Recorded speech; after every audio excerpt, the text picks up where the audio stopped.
Carlos Diaz.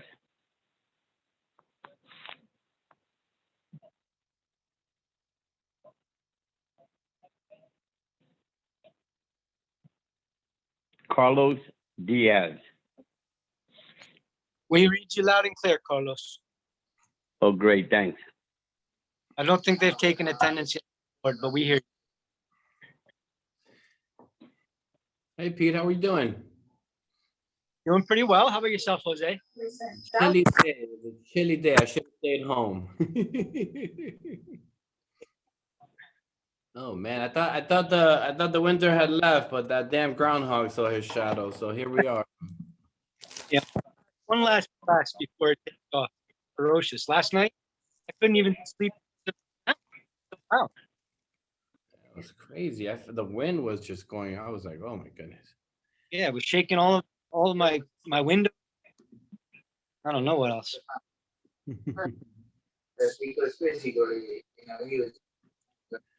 We got a full agenda today. So, Cardi, you there? Here. Hey. Hi. Since we have a full agenda, I think we should start. Hello. Hey, Aaron. What's going on, bro? How we doing? Doing all right. Jeremy, good to see you Good too. evening. Good evening, everybody. How you doing? How you doing? What else do we got on? Oh, we got Ascendi's here. Hi, Ascendi, Dawn, Michelle. Hope everyone's having I hope everyone's warm because it is a little reminder of winter today. All right, I want to welcome you all to tonight's Public Safety and Transportation Committee meeting. Today is March 2nd. Thank you all for being here. We have a full agenda, so we're going to start right off the bat. Opening remarks. Until further notice, all meetings of Manhattan Community Board 11 will be conducted via, it should say via, not by, but video conference. The register to attend the video conference for each of our responsive committee meetings will be published on the meeting calendar on our website, www.cb11m.org. Can't see All right, us right that was my public announcement. Can't see us right Okay. Oh, I'm not doing all that. Okay, pretty I'll do it good. really quickly. Okay, so in order to avoid crosstalk and help the meeting run effectively, panelists and attendees are asked to keep their microphones on mute. Those participating by phone can dial *6 to unmute. If you wish to share a question or comment, you may do so by utilizing the raise hands function. I'll monitor to make sure you're recognized. Those participating by phone can dial *9 to raise your hand. Committee members will be called on first and then attendees. Please keep your questions and comments. Beautiful. Call to order. I'd like to call tonight's meeting to order. I'd like, do we do a motion, Cardi, typically, right? Well, first I'm gonna do the roll call attendance, and then if you would like to call, Adopt You can agenda. stay or watch it in your office. It's up to you. okay, I'm gonna call the, okay, Altamirano, Present. Brown. Okay. Brown, Present. Collier, This used to be a charger. And then like it's yes, the magnet, sometimes they like get too hot. Diaz, No, he's he's there. here, he said it before. Okay, Present. That was him. Febrero, Garcia, Here. Mack, Morris, She's gonna be a little late. Sanders, Here. Wiltshire, Clement. Here.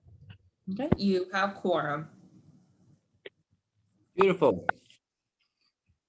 I'd like to adopt the agenda.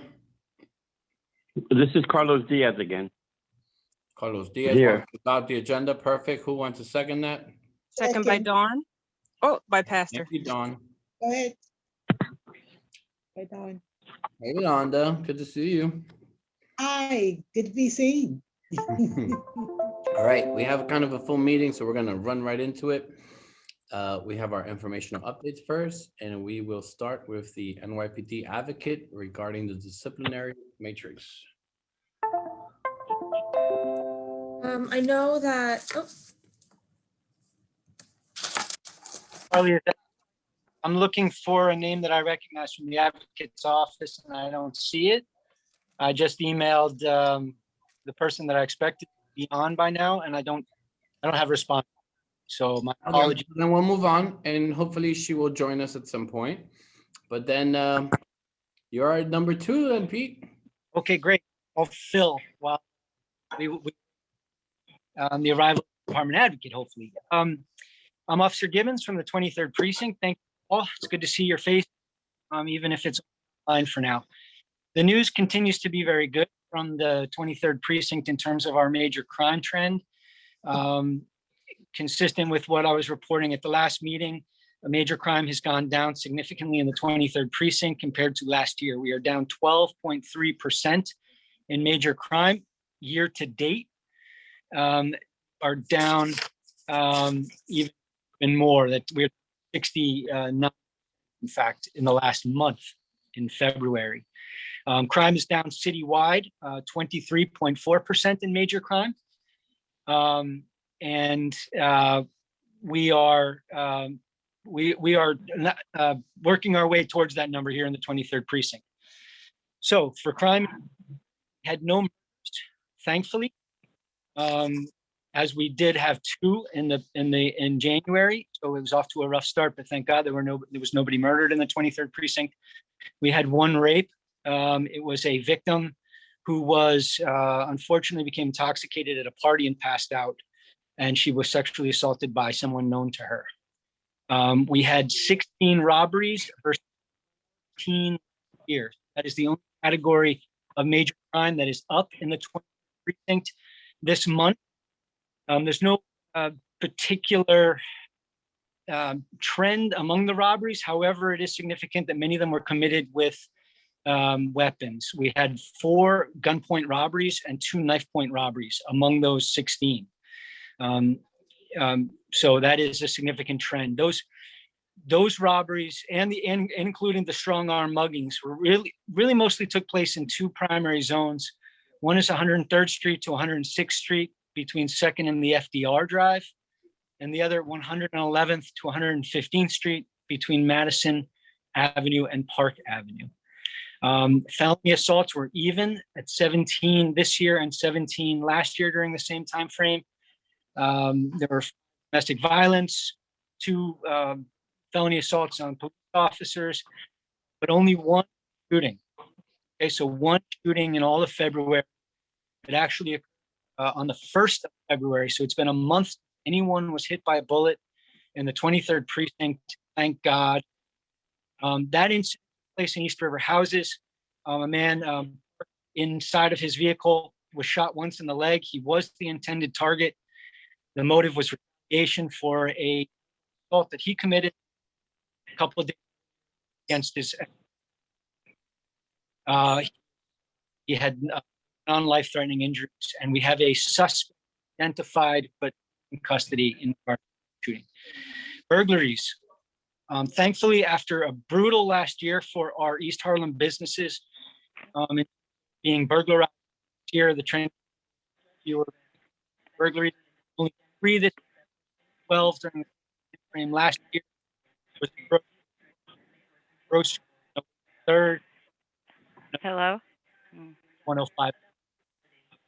Grand larcenies also down this year. Pretty blurry if anyone can else hear that. 5 thefts of cell phone and chains, 2 package thefts, 4 of people that mentioned that. Thankfully, You're going in and out. sorry, you hear me better? I just got the phone. How does that sound? Not good. I'll wrap up then. I just wanted to mention that we've had 9 gun arrests this year alone by our public safety unit. And I wanted to give them a shout out. It's a significant achievement. and precision policing and and courage, frankly. Thank you. Okay, there we go. Aye. Thank you, Officer. And as our new habit, we're going to do the 2-5 report, and then we will take questions together. Hi, can you hear us? We're on from the Advocate's Office with the Police Department. Oh, there you are. Yes, we can hear you. Yeah, we had a little bit of difficulty. We heard you, but you Actually, hear that when we See were us on your starting. phone on the video. Yes, we were on. Can you see us okay? we see you fine. Okay, great. Sorry about that. I don't know if you want to take us next? Yeah, no, please. You were number one on our agenda, so Okay. we'll. Well, thank you so much. So I'm just going to introduce myself, and I'm here with someone else, and I'm going to turn this over to her as well. My name is Amy Litwin, and I'm the Deputy Commissioner of the Department Advocate's Office here at the Police Department. And with me is Nancy Slater. She's our Assistant Deputy Commissioner. And I just wanted to start by thanking all of you for your interest in hearing a little bit more about discipline with the Police Department. I wanted to just share a couple of things, and I know you were curious to hear about our new Disciplinary Guidelines, or our Matrix, and we'll talk about that as well. So I just wanted to start by offering a little bit of information. For those of you who don't know, the New York City Police Department has an entire command that just addresses discipline, internal discipline for members of the police department, both uniform members as well as civilian members. The Department Advocate's Office is what it's called, and we have 68 people who staff the Advocate's Office, both civilians and uniforms, and we have 32 attorneys. These 32 attorneys, which include myself and Assistant Deputy Commissioner Slater, handle the cases that come through the Advocate's Office. We handle all levels of police misconduct that result in charges as well as lesser penalties. I just wanted to offer a little bit of distinction because certainly when there are laws that are broken, we have local prosecutors that also handle the cases. If there are criminal cases, that's not a majority of the cases that we handle. But the work that we do is internal to the police department. Decisions are made as to a member of the department's future with the police department. Should they stay with the department? Should there be a penalty for the conduct, and what type of penalty that is? I know that you want to hear a little bit more about our new disciplinary matrix, and I'm going to turn it over to Nancy Slater. Hi, thank you for having me. Again, my name is Nancy Slater. I've been with the Department Advocate's Office for 12 and a half years. The matrix was introduced to give members of the public as well as members of the department a clear understanding of how penalties will be imposed if someone either pleads guilty or is found guilty after trial of disciplinary charges.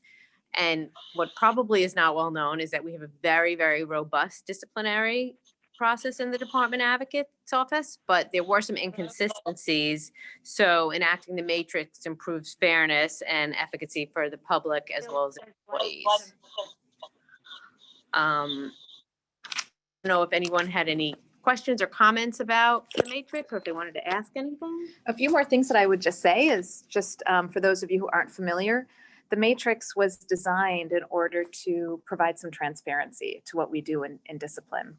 It provides a guide as to the appropriate penalties for different acts of misconduct by members of the department, so that when we are evaluating that misconduct, we can be consistent in the penalties that we impose. And something that was really important was to have transparency, first of all, of course, for members of the department, so that people would know if you forget to do something, if you do something wrong, if something happens, you forget to fill out a particular report, this is the penalty for what that misconduct would result in. But it also provides transparency for the community. During the end of last year, from August until about October, we actually posted a version of this penalty guidelines for public comment. And a lot of the way that this guide looks now is a result of the comments that we did receive from members of the public to sort of enhance some of the penalties, to provide clear understanding of what those penalties would be. But the intent of it is to, as Nancy said, provide some consistency in what officers and civilians face when there is misconduct that happens. Do you have questions for us about any of that?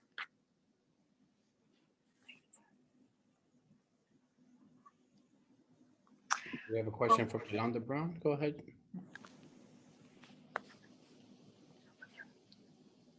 Yolanda, go ahead. Oh, okay. Thank you. Sorry, I didn't hear you. Thank you so much for your brief presentation. And I say brief because there's a lot of questions that I have. And one of the questions I want to ask is, what is the relationship of the Department of Advocacy in relationship to the Civilian Review Board? So that's a great question. Thank you so much for asking that.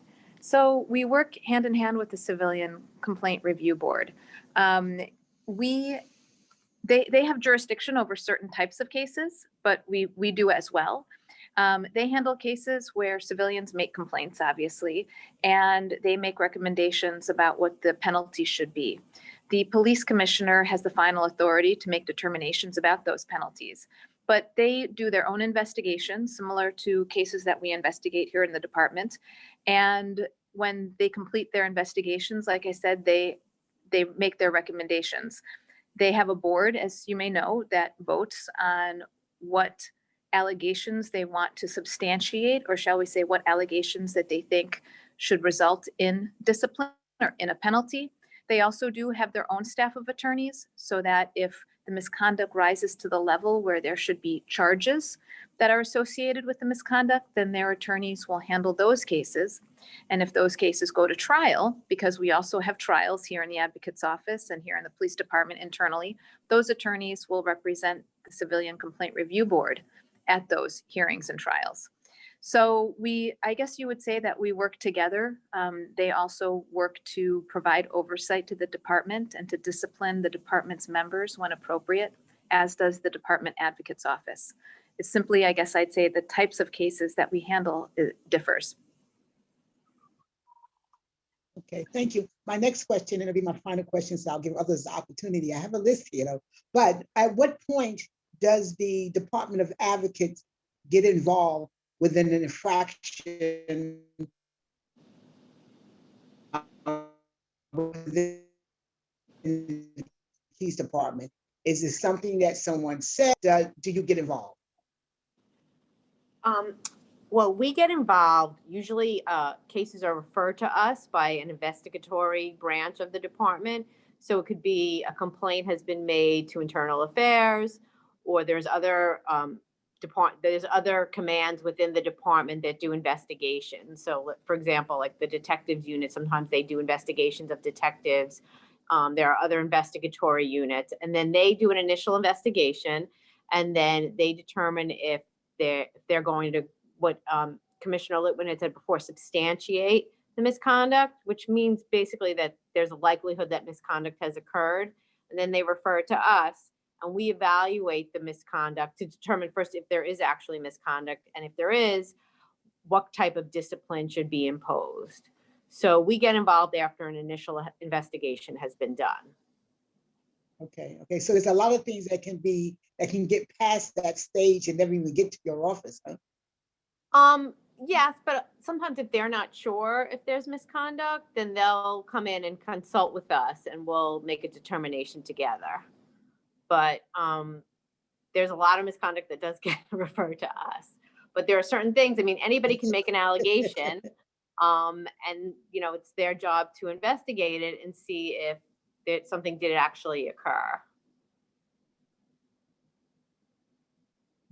All right, thank you. You're welcome. Do we have any more questions? Well, Cindy, I know you, in the preliminary, you really went into depth. Yes, Yolanda actually asked the question of how the disciplinary, how this office actually got involved with the disciplinary action. But I do have an additional question. Considering that there may be a gap between what the possible violations in disciplinary actions and actually getting to your office, is there any steps that are being considered to be taken in order to actually mind this gap? Is there already a procedure in place that actually make sure that you don't oversee or yeah, that you don't kind of oversee some of the issues that may become chronic within a precinct? So, I think I understand your question. And I think what you're asking is you want to make sure that there isn't misconduct that falls through the cracks. Is that fair to say? Yes, that is correct. Yes. Okay. So, I don't believe that there is misconduct that falls through the cracks, and I'll tell you why. The police department has a number of people whose job it is simply to investigate allegations of misconduct. All commands in the department have investigators that investigate any allegations or concerns that there has been misconduct. And there are a lot of strategies the department utilizes to ensure that even misconduct that hasn't been officially reported is still sort of examined and investigated. Operations to look into what's going on, checking on people, right? Just checking on things to make sure that there isn't something happening that we're not aware of, if that makes sense. So I don't think that there are things that don't get to us. And yeah, and listen, sometimes there's something that doesn't get reported to the police department, but let's say it gets reported to the press. We might find out about something that way because someone has chosen not to come to us, but then we would investigate that. So we see that the department, not just the community, has a tremendous interest in ensuring that everyone is doing their jobs, doing what's right, and certainly not doing anything that's wrong. There are a number of investigators in the department who, as Commissioner Slater mentioned, they're tasked with conducting the investigation. And if there is any concern or any question as to whether or not, certain actions violated sort of the code of conduct here at the police department, then they reach out to us and they consult with us and we have a conversation. They reach out to our attorneys so that we can make assessments as to whether or not we think this is something that we need to be handling or something that needs to be looked into further. Sometimes we will look at something and believe that there are further investigative steps that need to be taken. But like I said, we have a tremendous interest in ensuring that misconduct is addressed and addressed quickly. So I don't think that there are necessarily gaps, but we're always doing everything that we can to ensure that members of the department are doing the things that they should and not doing the things that they shouldn't. Okay. You see, I've over the course of these meetings, I've had the opportunity to actually discuss the outline of the disciplinary matrix, specifically when it comes to how officers will be interacting with our mentally ill and homeless population.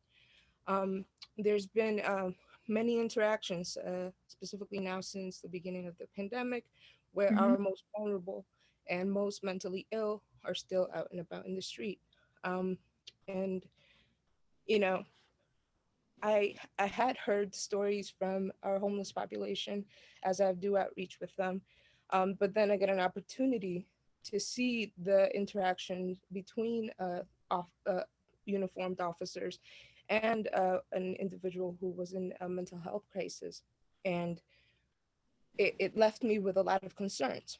So when I read the breakdown of the disciplinary matrix,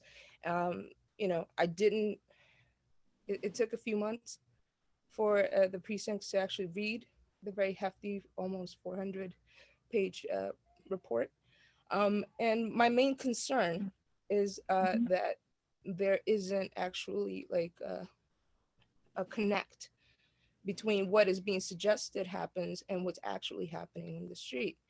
So as the advocates that you are, and as it is your job to make sure that you take care of not only the officers, but how they interact with the population. I would hope that you actually have a conversation with the precincts on how to actually implement the policies that you and your department have already put onto paper. Do you have a plan to actually make sure that the policies that were outlined in this matrix are actually implemented? So I think I understand your question, and I really appreciate the things that you've just said, and also the work that you've done to understand some of the things that the department does. First of all, I think one of the things that you referenced was our patrol guide, and which is, of course, a little bit different than our disciplinary matrix. What work to do with the disciplinary matrix is to ensure that everyone has an understanding of some of the actions that will result in discipline and what the penalties will be for those actions.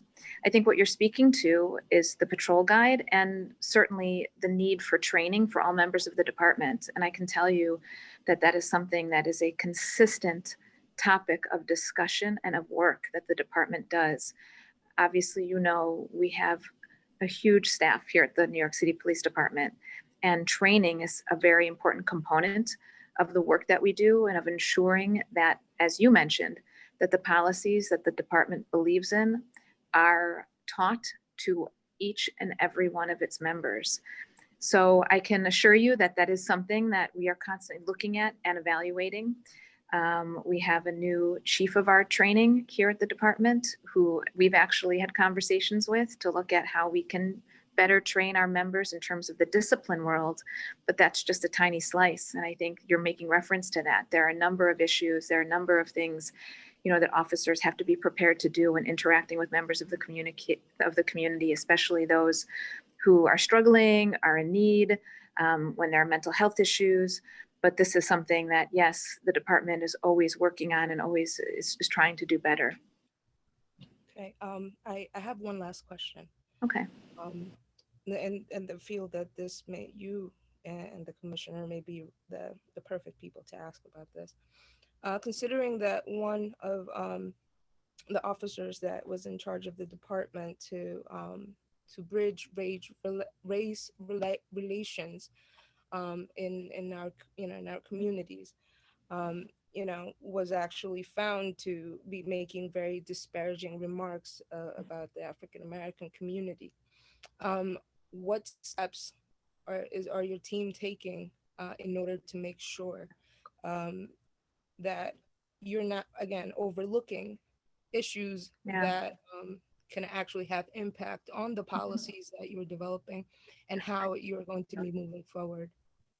Yeah, so I think you're making reference to a particular case. And yes, the advocate's office, we were very involved in that.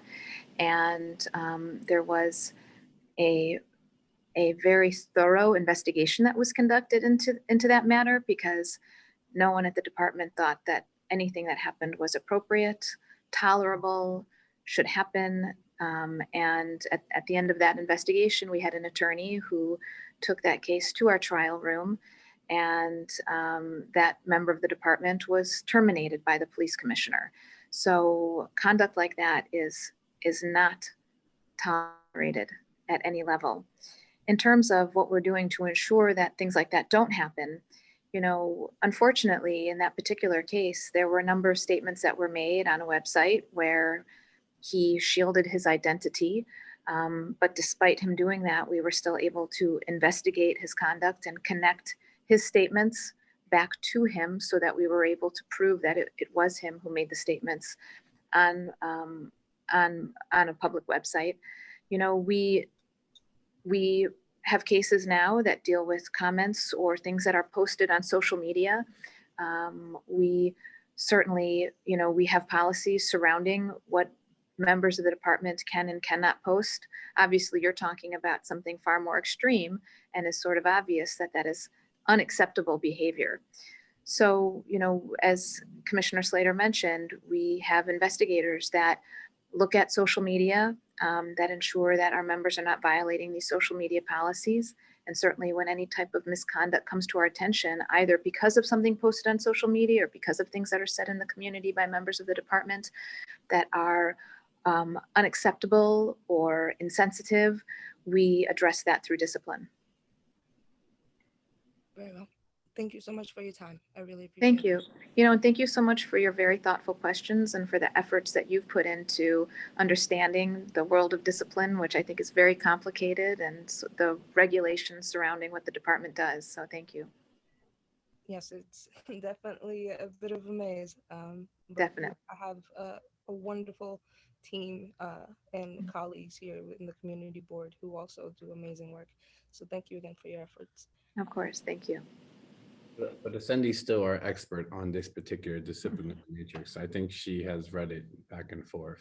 I can see that. And we appreciate her so much for it. Do we have any other questions? Oh, okay.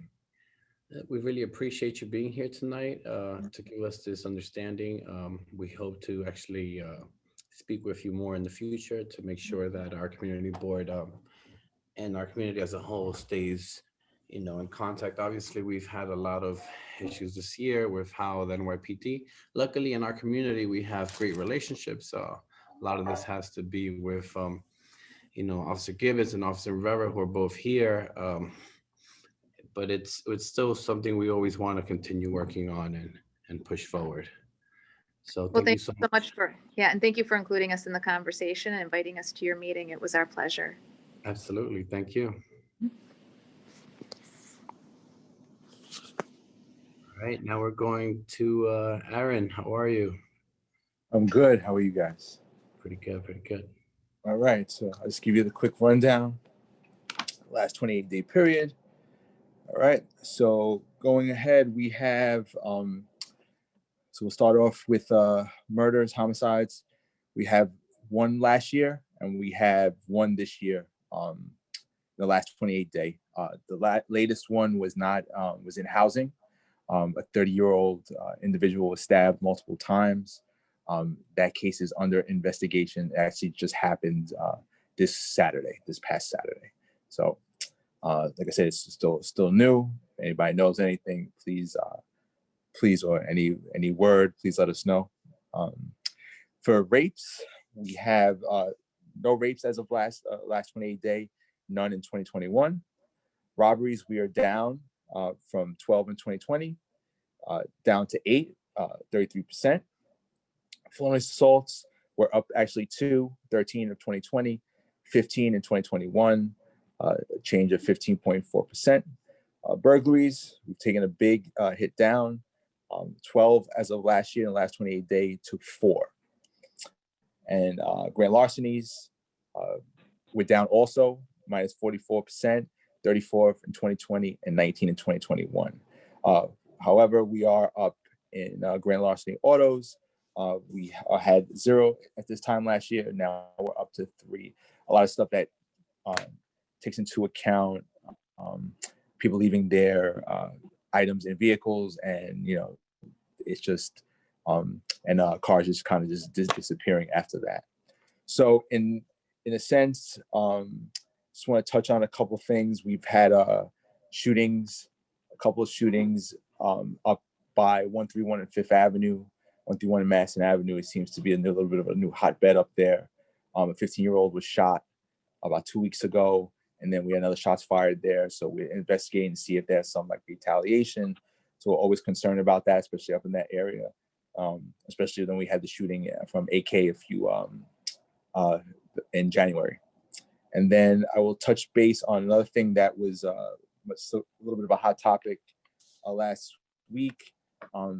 If people didn't know, there's a recording studio on 117th Street, right around from the Community Board 11 office, right there between Park and Madison Avenue.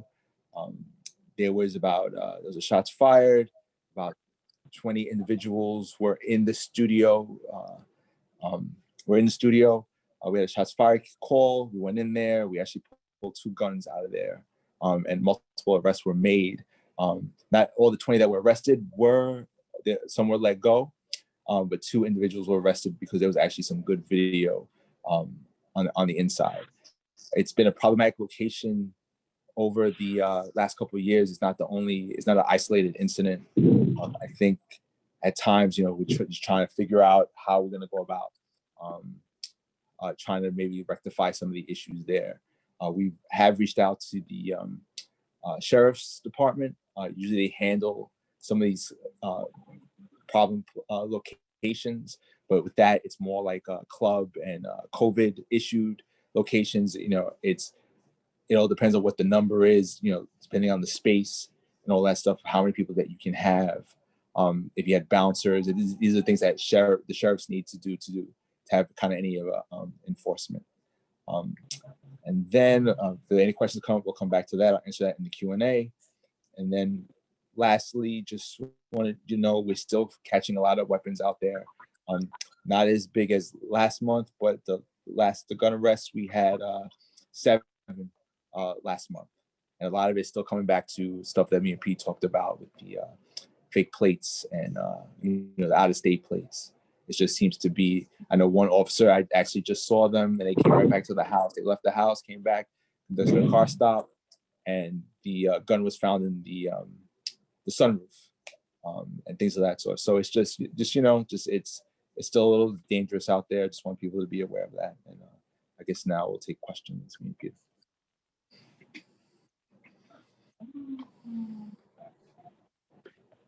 Yeah, hi, this is Carlos.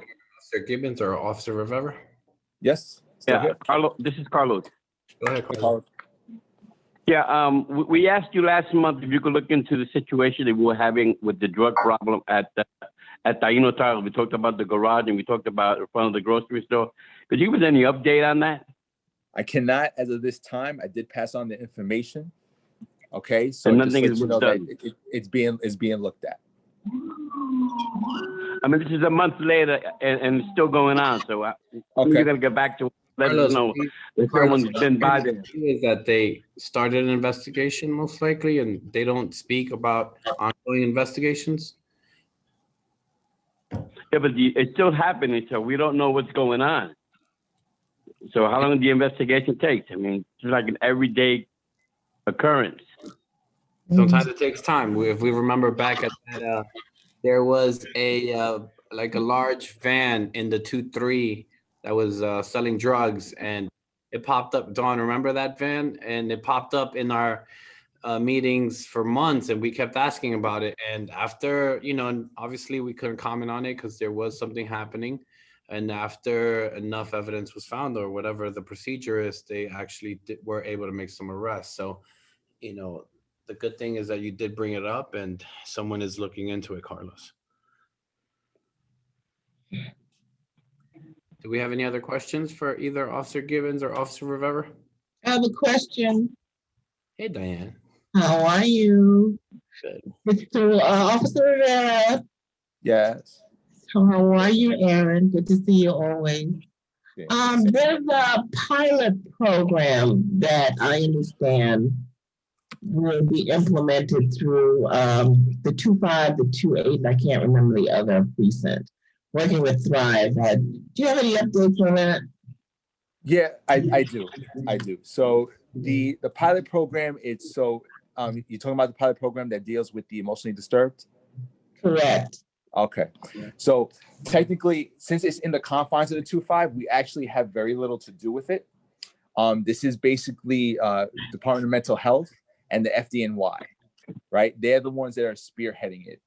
Even though it's for us, on the department side, we are just going, when these type of calls come over, we're just going as support. We're not taking any this is, so those guidelines are under FDNY and Department of Mental Health.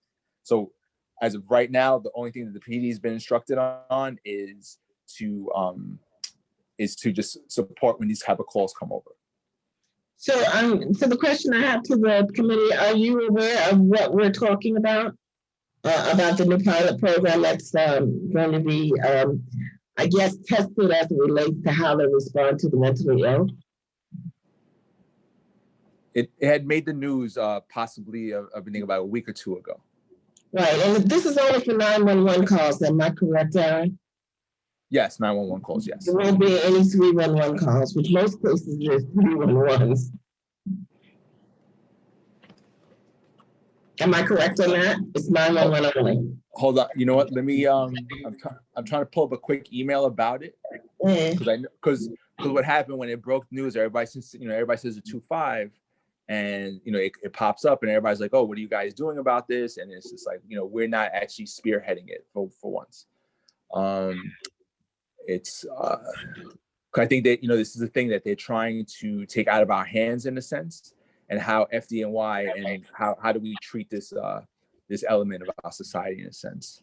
Right, I think it's a pilot program with Thrive and like you just said, FDNY. Yes. Mm-hmm. And where they send out a social worker and FDNY, correct, to address the issues. Yes. You guys are just there for backup if need be. Yes, as of right now, yes. We're not the point person, or what we've done is we've for the question that we've been asked, we've forwarded everybody to the Department of Mental Health and Thrive and FDNY.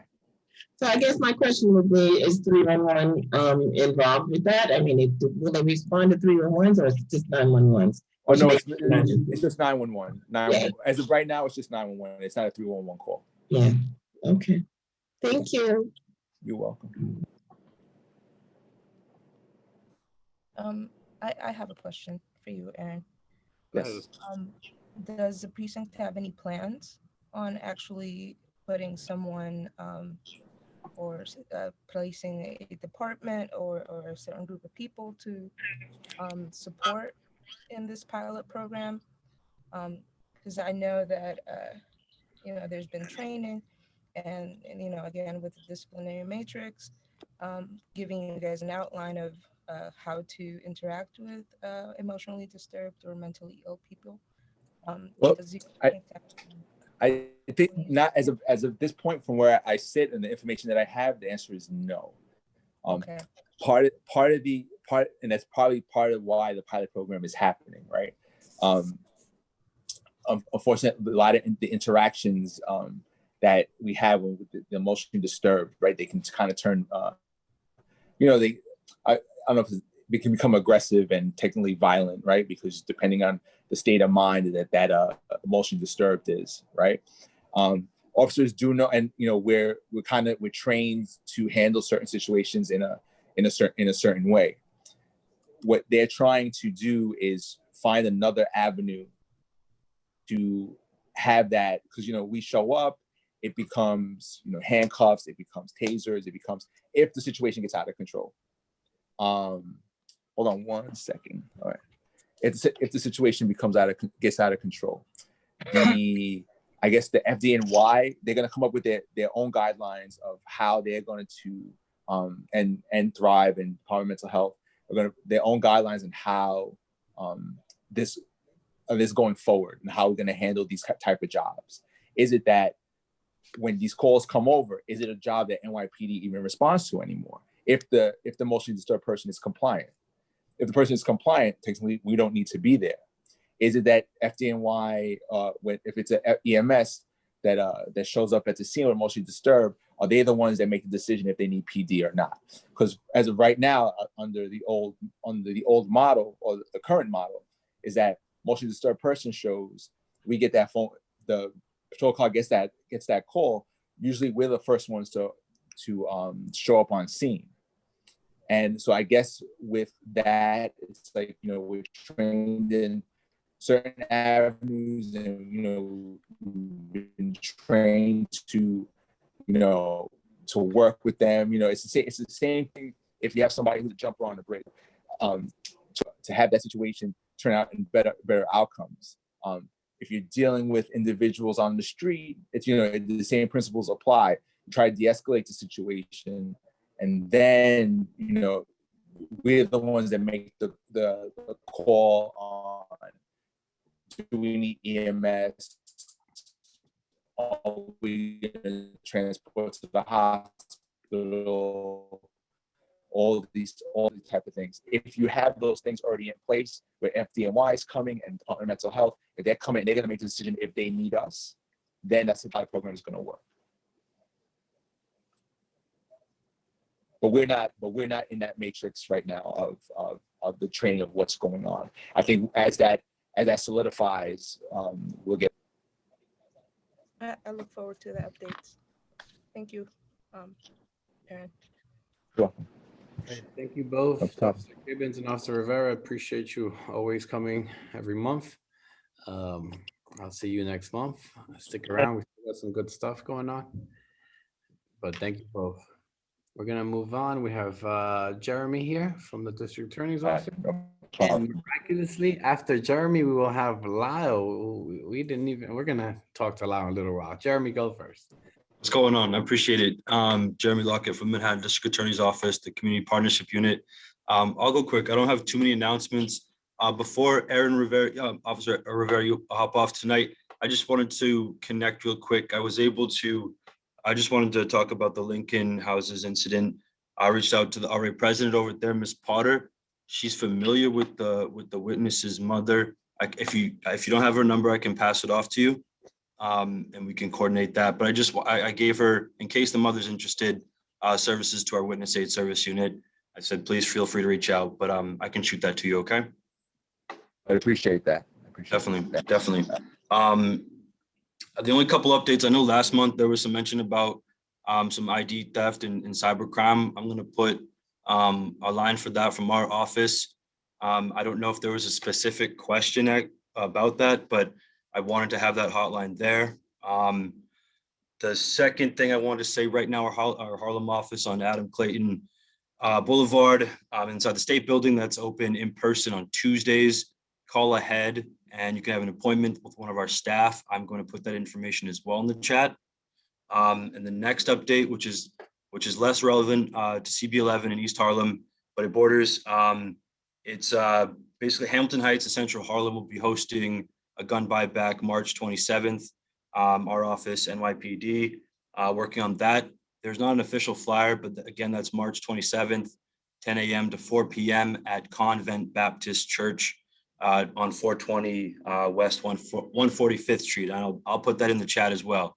I wish I had a flyer, but the more people to disperse, the better.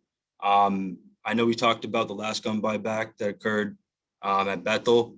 From my experience, there are people from East Harlem, and there are those that, as we all know, came from out of New York City, but also there are people from just in the close proximity. So it's an opportunity, I think, for those that do not feel comfortable to work with a credible messenger. That is great. A credible messenger and spread the word that way. They, make it safer to leave the neighborhood and work with someone. So I'll put that in the chat, and I know we'll hear more about that. And if you have any questions, please feel free to reach out. Thank you. That's it from me. Thank you, Jeremy. Appreciate it. Do we have any questions for Jeremy? Marissa, I didn't know that's your church. I'm probably connect you with my colleague because that's actually great. Well, we would love to have you there. And we have support. a question from Michelle. Sorry. Michelle? Hi, this is not a question. This is more so saying thank you. I'm really glad that the gun buyback is happening and it is happening soon. I just wanted to make that known. Hear ye. Any other questions for Jeremy?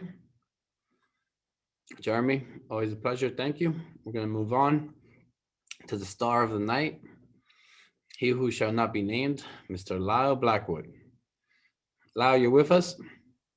I'm here, Jose. How you doing? How's everybody doing? We've missed you. We haven't seen you in months.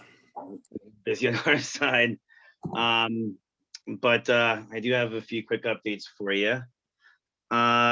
First, if you're not aware, Open Culture is a new program that just began yesterday, March 1st. Open Culture is a new permit type available from the Mayor's Street Activities Permit Office, which allows for ticketed performances to take place outdoors.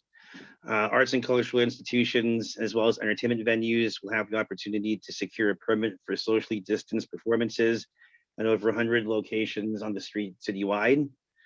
Applications will be considered on a first come, first served basis. And the program runs from March 1st through October 31st of this year. Arts and cultural institutions, as mentioned, are eligible for the program, as well as cultural venues such as theaters, comedy clubs, or a similar venue that has regular live performances. You can check out the New York City Event Coordination and Management website for additional guidelines and application forms if interested. Again, the program runs from March 1st through October 31st. Secondly, to advise, DOT's Bikeshare program has expanded into Northern Manhattan and parts of the Bronx. All the stations within the CB11 have already been installed, as well as in the CBs 9, 10, and parts of CB12 up to 184th Street. We're going to be going back up to CB12 to finish up the rest of that district sometime during the spring, so from 85th Street on north. And you can find the map for the Bikeshare station citywide by going onto the City Bike website, which is Citybike, CITIBIKENYC.com. And one last update, DOT's milling and resurfacing schedule is in the process of being finalized. So if there are locations within CB11 that you feel DOT should mill and repave, you can reach out to us to see if those locations can be added to a list, and we'll try to get to as many locations as we can during the spring and summer. That's it for updates as far as for me, and I know you have some questions. Have any questions for Lyle? Would you mind, sorry, I couldn't raise my hand, but would you mind repeating the website for the permits for the Department of Culture? I can put it in the chat. It's basically the city's citywide event coordination and management website. I'll put it in the chat for you. It's the mayor's office. On that website, it has all the guidelines for the open culture program, the application for criteria for those locations and venues that would be eligible. Again, anything that would be considered a live performance and other criteria, I can put it in the chat for you, no problem. Thank you so much, I appreciate it. Marissa, go ahead, and then Diane. Lyle, where have you been? Just kidding. How are you? Thank you for joining us. Yeah, it's been a little busy on our end. I know, no, completely understand. Just had to, echo our chair here in asking where you were. So I had a question for you, and also I'm not sure if Carly, and I know Diana is on as well, but I know there was some talk previously about the mall and some of the parking in this area as it relates to Instacart and different delivery services, and the traffic and the double parking and some of the issues that have been circulating around that. Has there been any update in regards to that, or any new information regarding like DOT or transportation or anything of that nature around that issue? Actually, yeah, we've been having some conversations with the mall and with Councilman Varela's office in regards to some traffic and pedestrian safety measures that we're trying to implement around the plaza area. So ideally around the 117th and Pleasant Avenue area.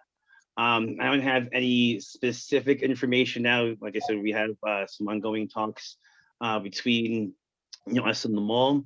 But we definitely have some ideas as to making that a little bit more pedestrian friendly, and hopefully being able to alleviate some of that traffic and congestion that's around there. We should be coming to the committee, I would say relatively soon. I'm not sure exactly when, but sometime in the near future, we should be coming with a proposal to the committee as far as our plans for what we'd like to see as far as traffic and safety and pedestrian improvements around that area. So we are having those conversations, but nothing finalized as of yet, but we'll definitely be in touch and we'll keep you posted. Okay, that's really encouraging to know, because I'm right on Pleasant Avenue and a few neighbors have spoken to me, and we, just in general about the concern over here and the traffic and everything. So, and I feel like there are several different ways to deal with it, but we are really looking forward to you guys presenting here on what you guys have come up with. So good to hear. Thank you so much. No problem. We'll keep you posted as far as when we be coming to the committee. Good. Thank you. Diane? Hi, Kyle. It's Diane. It's good to Lyle. I'm calling you Kyle. I need some clarification on the open street culture. I was under the impression that the window is closed. The window has closed for identifying streets. I also know that the borough president had some concerns about the lack of this type of streets above 110th Street. But the way you just presented it makes it sound as if there is still a possibility. So I just need clarification because we at Uptown Grand Central are under the impression that that is not so. From the information I've seen on the website, and from what we have, applications are open as of March 1st. I think you can still apply. I'll see if I can get some clarification, but I think you can still apply. I guess so long as you, adhere to, the criteria as far as what a cultural venue is.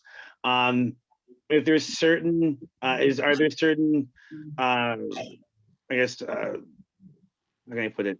I know that are there certain, I guess, groups or entertainers that you would like to get involved in the program out of curiosity? We're in the process right now of planning our event around the Arcane Harlem 1958 street co-naming, which, as you know, is also known as a Great Day in Harlem. And we were looking to try to close off that street for a celebration. Gotcha, So okay. we're trying to do it under that. But we were told by Andrew, and I think you know Andrew Ronan, that we weren't on the list. So I'm trying to understand, is it open or is it not? That's all I'm asking. If it's for a co-naming, it might be, I think it's under a different division other than open culture. That would be, I think, through DOT Special Events Division.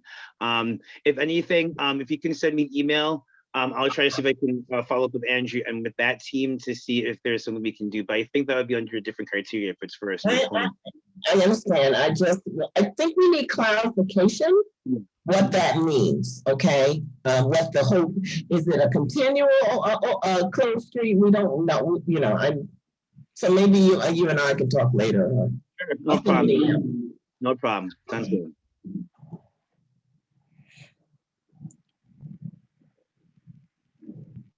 Do you have any other questions? Dawn has her hand raised. Here you are. Hi there. I was hoping that we could get some feedback about the pilot program that was originally proposed by another community board, but that was implemented here to have smart cars and zip cars taking up parking within our district. So now that we've shifted to open streets and having the parking reserved for our restaurants, which I'm completely in favor of, can we revisit taking down the signs for that pilot program, which actually was not for the benefit of this community, but for other communities that were interested in it? Do we have a timeline on getting that parking back and easing the congestion of the people who live here? As far as, I think you're referring to the car share program. Ideally, I guess just as a quick recap, car share program was an initiative that was passed by the city council as far as having DOT do a program trying to increase the number of I guess car share companies that can be able to utilize public space along the curb. So companies like Enterprise and the like would have designated space along certain corridors within certain community boards around the city, and residents would be able to use those cars in order to do regular everyday activities with a guaranteed parking space for those cars. In lieu of having to utilize your own car and trying to find parking, as we know the situation with parking citywide. As far as I know, the program is now a permanent one in at least citywide. So some of the locations that were part of the program within CB11 are now folded into the program as permanent locations. There are some locations that had been designated for car share sites that have been brought back to standard alternate site parking. But I would say a decent majority of the ones that were part of the program originally will be there to stay as car share parking. So the signage that you see there on the street, these, those spots that you see that in currently should remain.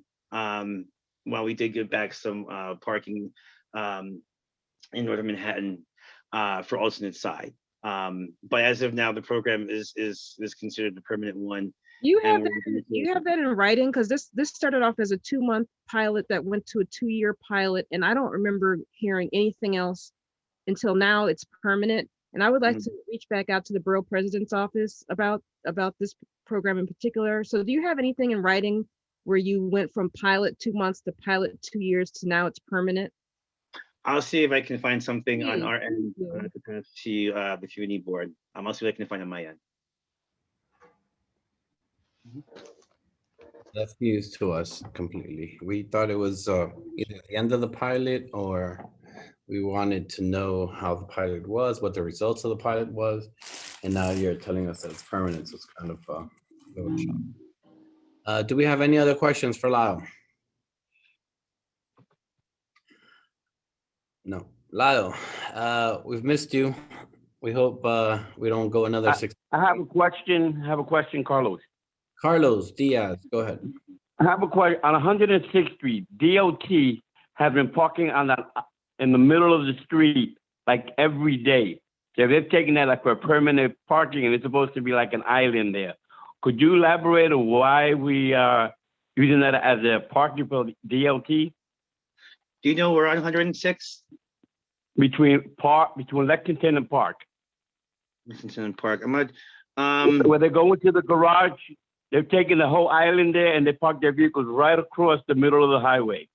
Of the street, both sides. Traffic, Carlos. I think that's traffic police. Yeah, I'm not sure if that's DOT. No, it's DOT. They've taken that whole island there, and they park their truck, their vans there every day now. I can look into it. You said 106 between Lexington and Park. I'll check to see if we might have a project or anything going on around the area. Usually we're pretty good as far as not utilizing a ton of curbside space. But I'll see if there's any project or anything going on around there. Off the top of my head, it's an island. So, and there's a church right there. What happens when there's a funeral or something like that, you have that whole area just blocked off in the middle of the street, and then you have the double park, people are coming out of the church. So it becomes just a one-way traffic, and people have to be honking horns all over the place. Okay. So if you could look into that for us, it'd be great. Sure. And if you're, sorry, go ahead.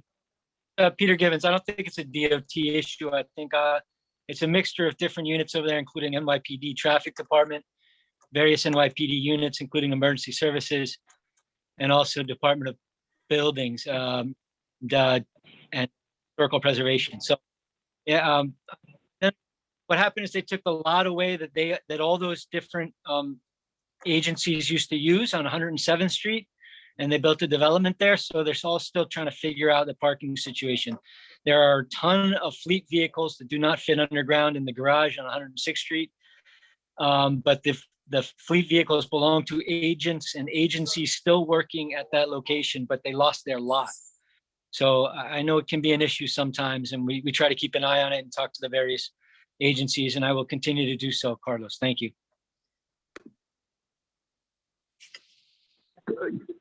Just one other thing. Could you, underneath the paths, you have vehicles now being parked where the tunnels are, and you got 6 vehicles parked like every other block, and there's a sign that says no parking underneath the bridge there, and people are still parking there. Could you look into that as well? Yes.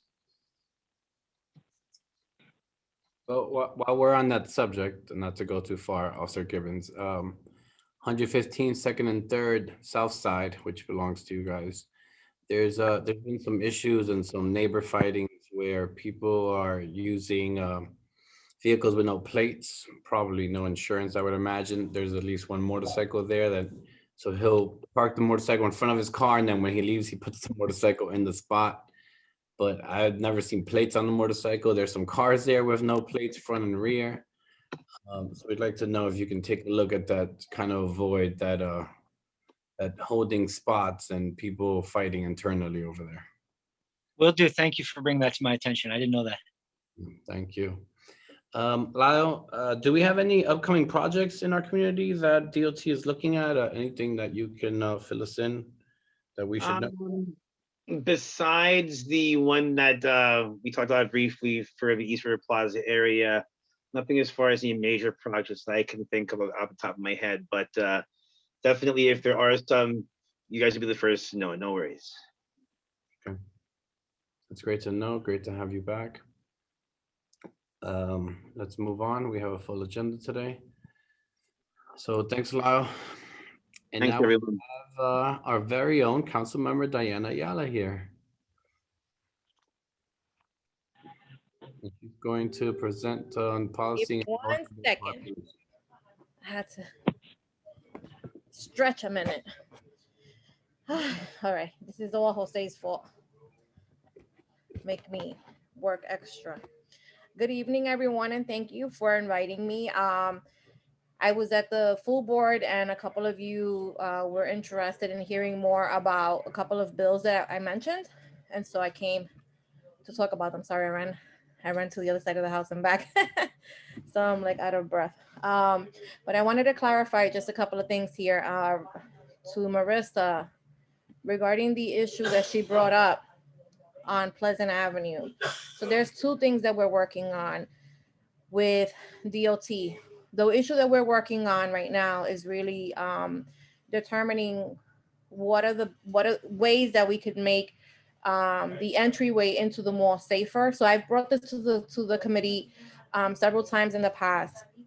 You have a very narrow sidewalk that people use on the west side of the street to get in and out of the mall. And so they're competing, that's the site on Applebee's. They're competing with all of the tree pits. They're competing with, I'm sorry, Frankie, in my house, I have to throw pencils so everybody can remember that I'm here.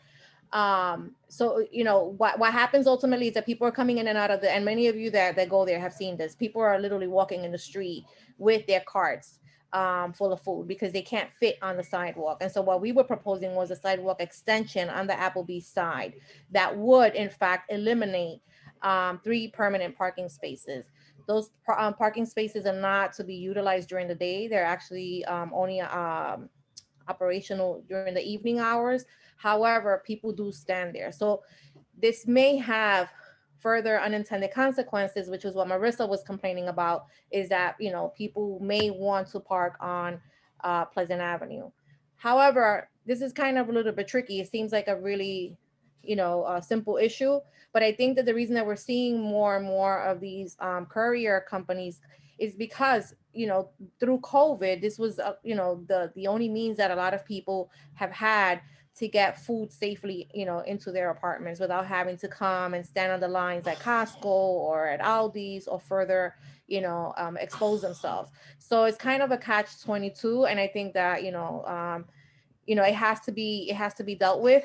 I know I live on 118th Street, so I'm literally a block and a half away, and you know, it's become problematic here as well. So I just wanted to clarify that there are 2 different issues here. The one that we're discussing with DOT that will eventually make it to the committee is mostly about pedestrian safety matters on the inside of the little corridor, not on Pleasant Avenue. That's really an enforcement issue. So we did speak to the mall, and it appears that they have made parking available to a lot of these delivery companies.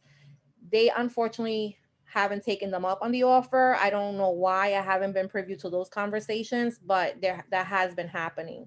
But Marissa's right. You know, there are days when you come out and they're just cars on top of cars on top of cars. And I think, you know, a lot of it has to do with COVID, and I'm hoping that it'll alleviate itself, you know, in a couple of months. Unless anybody has any questions about that. I have a question. Go ahead. About that. So you said that they made parking spots available, and that's so great to hear. I was going to speak, but no. Do you know if those parking spaces are free or if I don't know. they're still charging? I don't know. You may want to you may want to have Rafaela come because you know she's the person that mentioned it to me, that they have, you know, they've had conversations with Instacart, specifically Instacart, Yeah, company, about coming up with an alternative arrangement that meets everybody's needs, and that they haven't really been, you know, willing to meet them halfway. Okay. All right.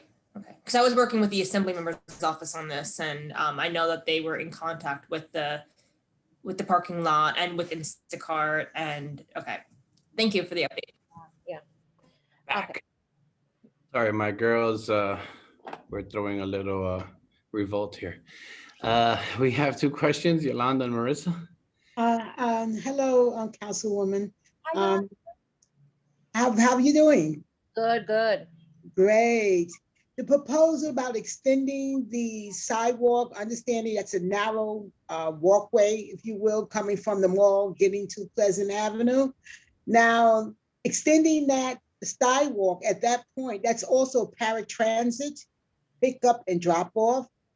And to do so will push them further into the street and getting in and out of those vehicles. Is there some other method, other measure that could be made in light of that? So I don't know that is it an official paratransit, or is it, because my understanding is officially a no standing. People use it for those reasons, right? So there's always a vehicle parked there, whether it's paratransit or Access-a-Ride or cabs or personal vehicles waiting for someone to come in and out. So they're studying that. That's part of the study, right? We have to observe what the behaviors are, what the patterns are, during what times you have the biggest traffic volume, and then they'll determine what methods to put in place to help offset the inconvenience, right, on the safety side, and accommodate, you know, where we need to accommodate. Okay, great. Yeah, because Access-a-Ride drops off and pick off right there at that point. So I was wondering where else would they move and allowing the customers to get to the vehicle. Yeah, it's just it's a really funky little space. It's not big enough for all of the, you know, to meet all of the needs. And, you know, you have, and especially like last, you know, couple of months ago, right before the presidential election, when all of the food, you know, mysteriously disappeared out of the community. But prior to that, they were giving out all of this food there. And, you know, so they also were taking up space in the street. It becomes really difficult to navigate as a, you know, if you're just walking in and out. It's dangerous. It's really dangerous. And I'm really shocked that nobody's gotten hurt. It is. And there's a new restaurant open up there. That's right. That's right. Well, So on the other side. we have to figure out how to fit all of the pieces of the puzzle in a way that it makes sense, but not at the expense of, you know, anyone's personal safety. We talking about 117th and by the mall? Where are we talking about? Yeah, we're talking about that little cul-de-sac inside the mall on 117th Street. Right. With the breezeway, that's what I. Yeah. So it really, they'll look at it. They're studying it now as we speak, and they'll come and they'll speak to you before they actually do anything, and they'll present what the options are. Okay. All right, thank you. And by they, I mean DOT. Yes. And by DOT, we mean Lyle. Marissa? That's right. Thank you, Councilman Farriello. How are you? Great to see you. I'm good, thank you.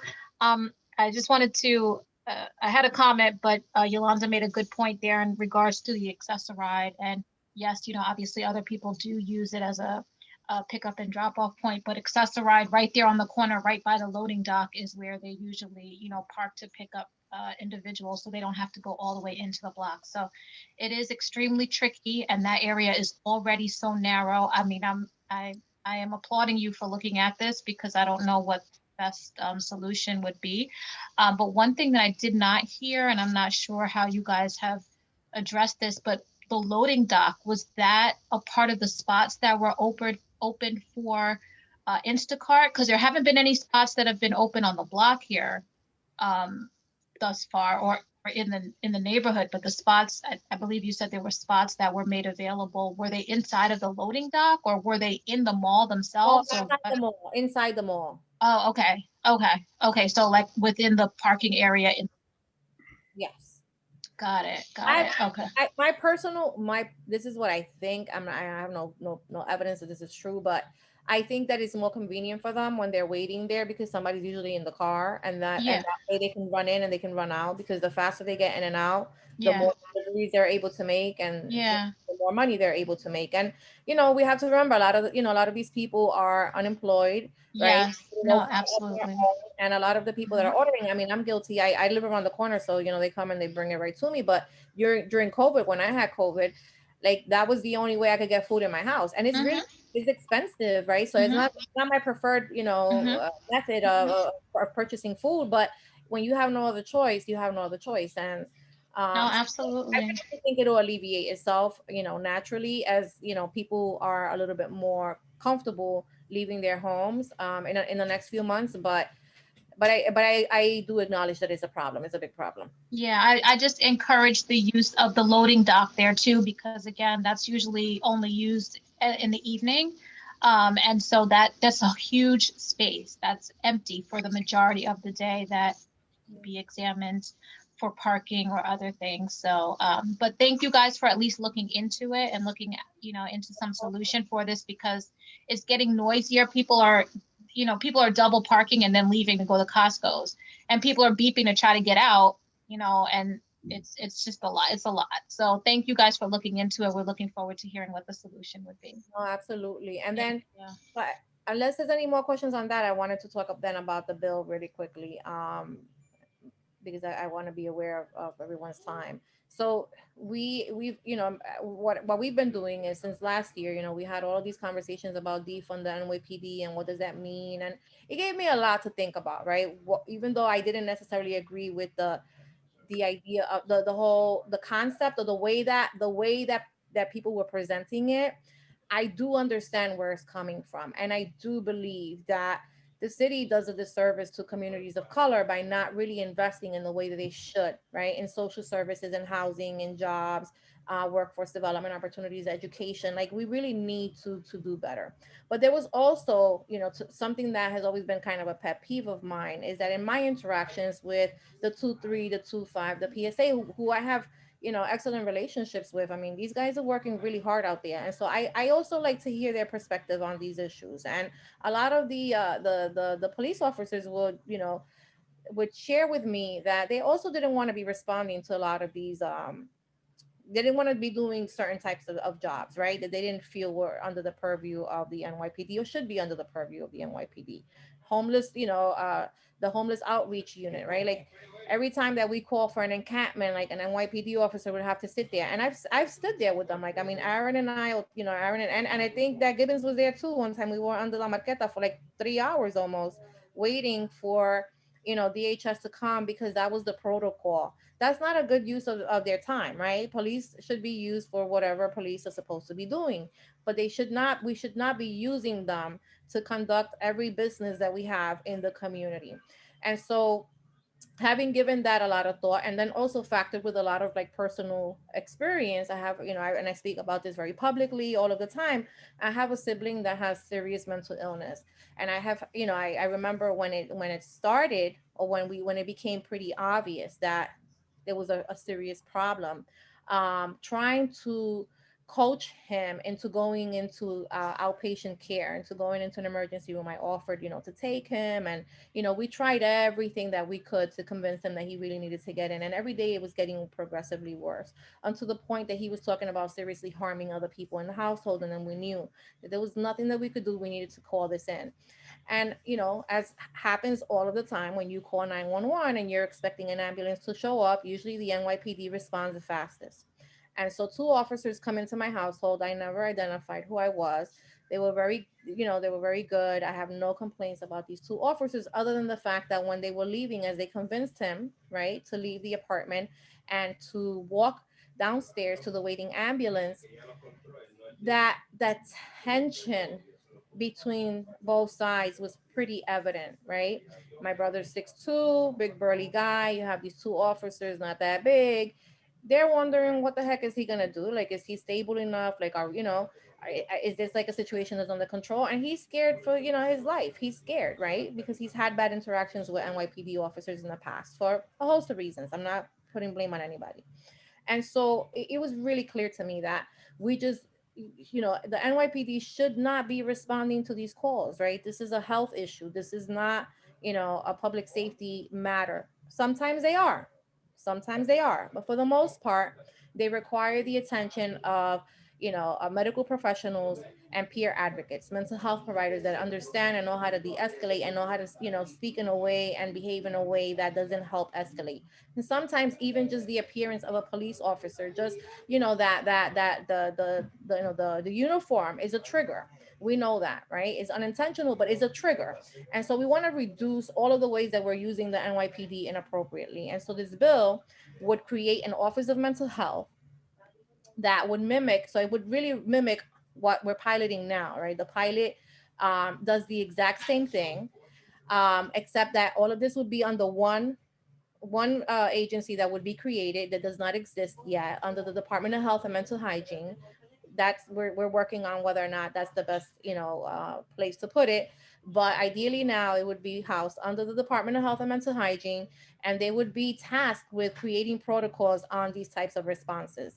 Again, we are very favorably looking at the pilot here in East Harlem as a program that we would love to continue and that we would love to see expanded under this new office. But those protocols would be created through the office itself. The office would also be responsible for training other city agencies on how to respond, right, including the NYPD. And so there's been a lot of criticism about that, because people just don't want, there are some people that don't want any police involvement. I can't control that. None of us can control that.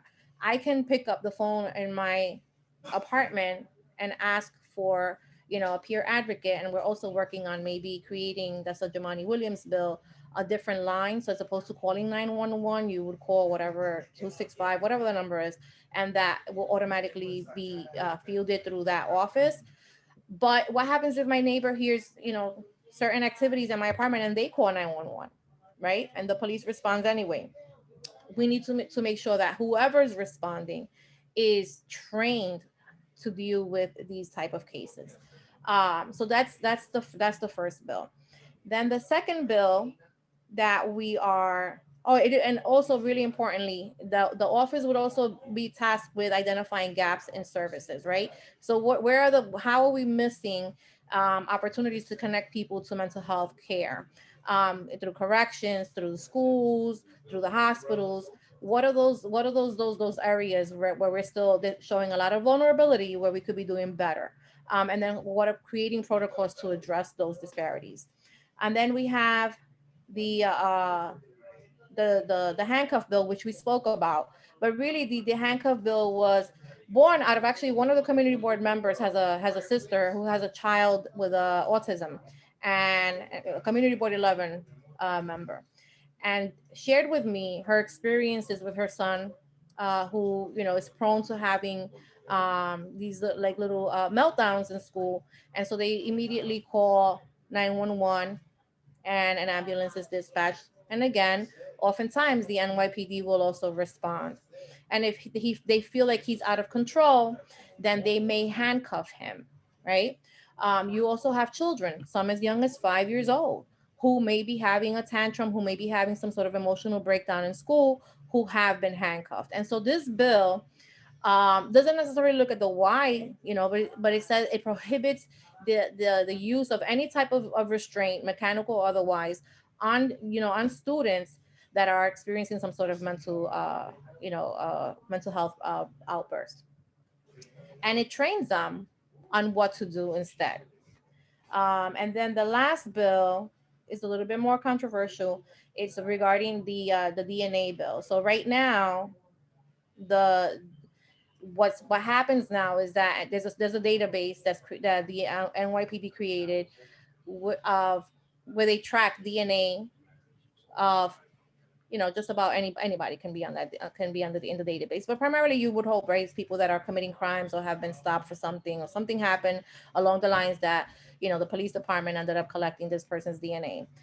But a couple of years ago, we heard from the Legal Aid Society that in East Harlem, we had some cases where we had minor children, and by minor children, I mean anybody under the age of 18 whose DNA had been collected without their consent or without their parents' consent, whose DNA was now sitting in a database.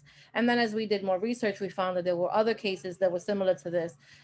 The law says that you can collect anybody's DNA. If you have reasonable suspicion that a person has committed a crime, you can, and the person is not willing to give their DNA voluntarily, you can always subpoena a court to get DNA. If the way that the law is written now, if I'm a young person and I'm sitting in a precinct and I'm drinking a soda and I leave that can of soda, that becomes abandoned property. The NYPD can easily take that can of soda, swab it for DNA, and your DNA ends up in a database. The database was supposed to be eliminated or reduced. It was supposed to start, purging it. We still, that's still kind of questionable as to whether, the numbers have actually gone down. I believe that a lot of the existing DNA was purged, but then a lot more kind of was put in. So, we're still working out what that looks like, but the bill would really just prohibit the collection of DNA from minors without the consent of a parent or an attorney.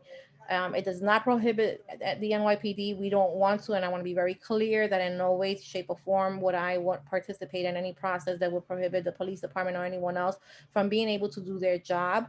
However, as a parent of minor children, young men of color, I take objection to my child being with someone and God forbid something happened and they were all taken in for questioning, and now my kid's DNA is sitting somewhere, in some database that I didn't even know existed by virtue of, who he is and where he lives. And now, it's sitting there in the event that he commits a crime. If there is a crime or there's suspicion that there's a crime and there's enough evidence to believe that, that's easily resolved by getting a subpoena to get the same DNA. So I know that one is, not an the NYPD is not a fan of that bill, but I feel really strongly about it. And, we'll continue to negotiate it. We're still talking through it, but I still, I'm a mother before anything. And I believe in public safety, and I take that very seriously. But I think that there's a right way to do things and the wrong way to do things. And I don't think that collecting it without their consent is the right way. So I'm here to answer any questions that you may have on any of the three bills.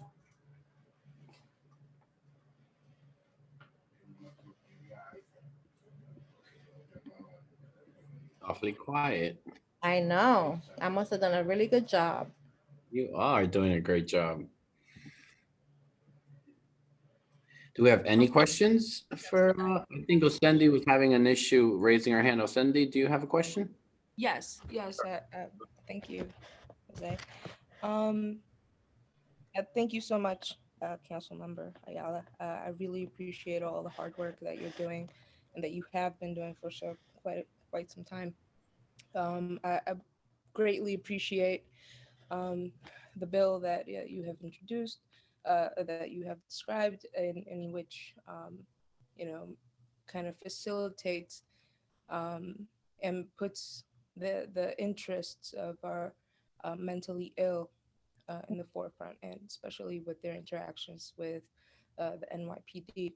As you mentioned, it's extremely important to actually, remove the NYPD from the position of handling what is a mental and what is a social issue. I'm sorry, and actually put the well-being of our mentally ill in the hands of those that are qualified to actually take care of them. What can we do as a board to continue to support these efforts? And as we have already seen and experienced, a lot of the challenges that our community faces because of the current policies and structures that are in place with the interactions from the NYPD and our mentally ill. Yeah. I mean, I think that it's, it's really complicated, right? Because you just, it's human reaction. I mean, even again, going back to my brother, I've had to call, 911 several times, and I never called 911 with the intention of having an NYPD be the responding, agency. But that's just the way that our systems are structured. And I think, again, really because I do have the benefit of having, really good relationships with all three precincts, and being able to, to talk these things through with them has been really helpful. And I think, sometimes because, things become so complicated that we don't talk to each other. And I think that the best thing that you can do is to continue to do what you are doing, right? Is including, all voices into the conversation, because I think that you would find that there's more in common than not. I think that police officers have a very difficult job, and that we need to support them in doing what they, what they have to do. But at the same time, there needs to be and I believe in accountability as well. But I think that we also need to really take a good look at, how we contribute, right, as politicians, as community members, to the over policing of our own communities, right? When we're constantly and consistently introducing police officers in situations that they have no business being in, and they quite frankly did not ask to be a part of. So I think that, these conversations are really important, and they have to be had, because you don't want to do something drastic. And that's why last year, it was so hard on me, because I was trying to kind of weigh in, right? How do I continue to keep, a certain level of how do we keep the public safety of the community intact, while at the same time really truly addressing, right, the underlying root causes of, these injustices that continue to impact Black and brown communities. And so I don't want to do that at the expense of the community, but I also don't want to do that at the expense of, hardworking police officers that service our community every single day, that, quite frankly, do a really difficult job, a job that I don't do. And so I don't feel like I should be in a position to, be judge and executioner. But at the same time, I think, that there are, these are, I just gave you 3 ways that we can help right these situations.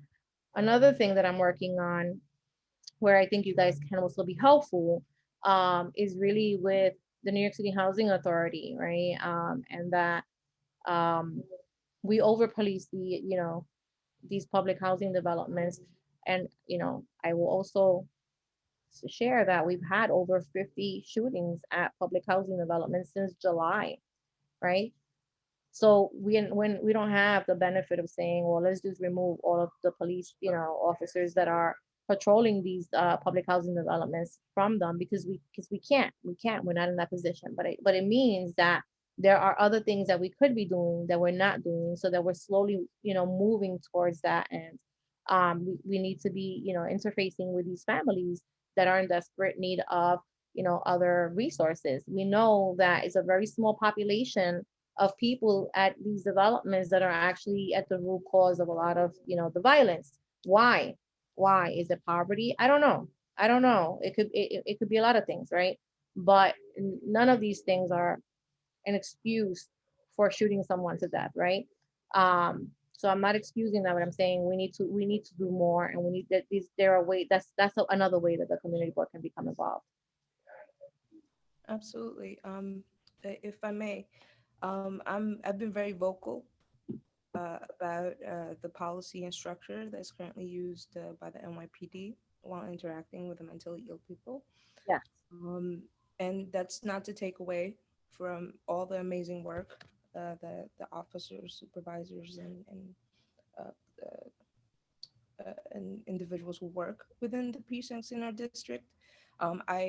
I've had many conversations with these officers and people in leadership positions, and I understand a lot of the challenges that are placed while they have to maintain a level of public safety and navigate the very challenging aspects of policing and working within our communities.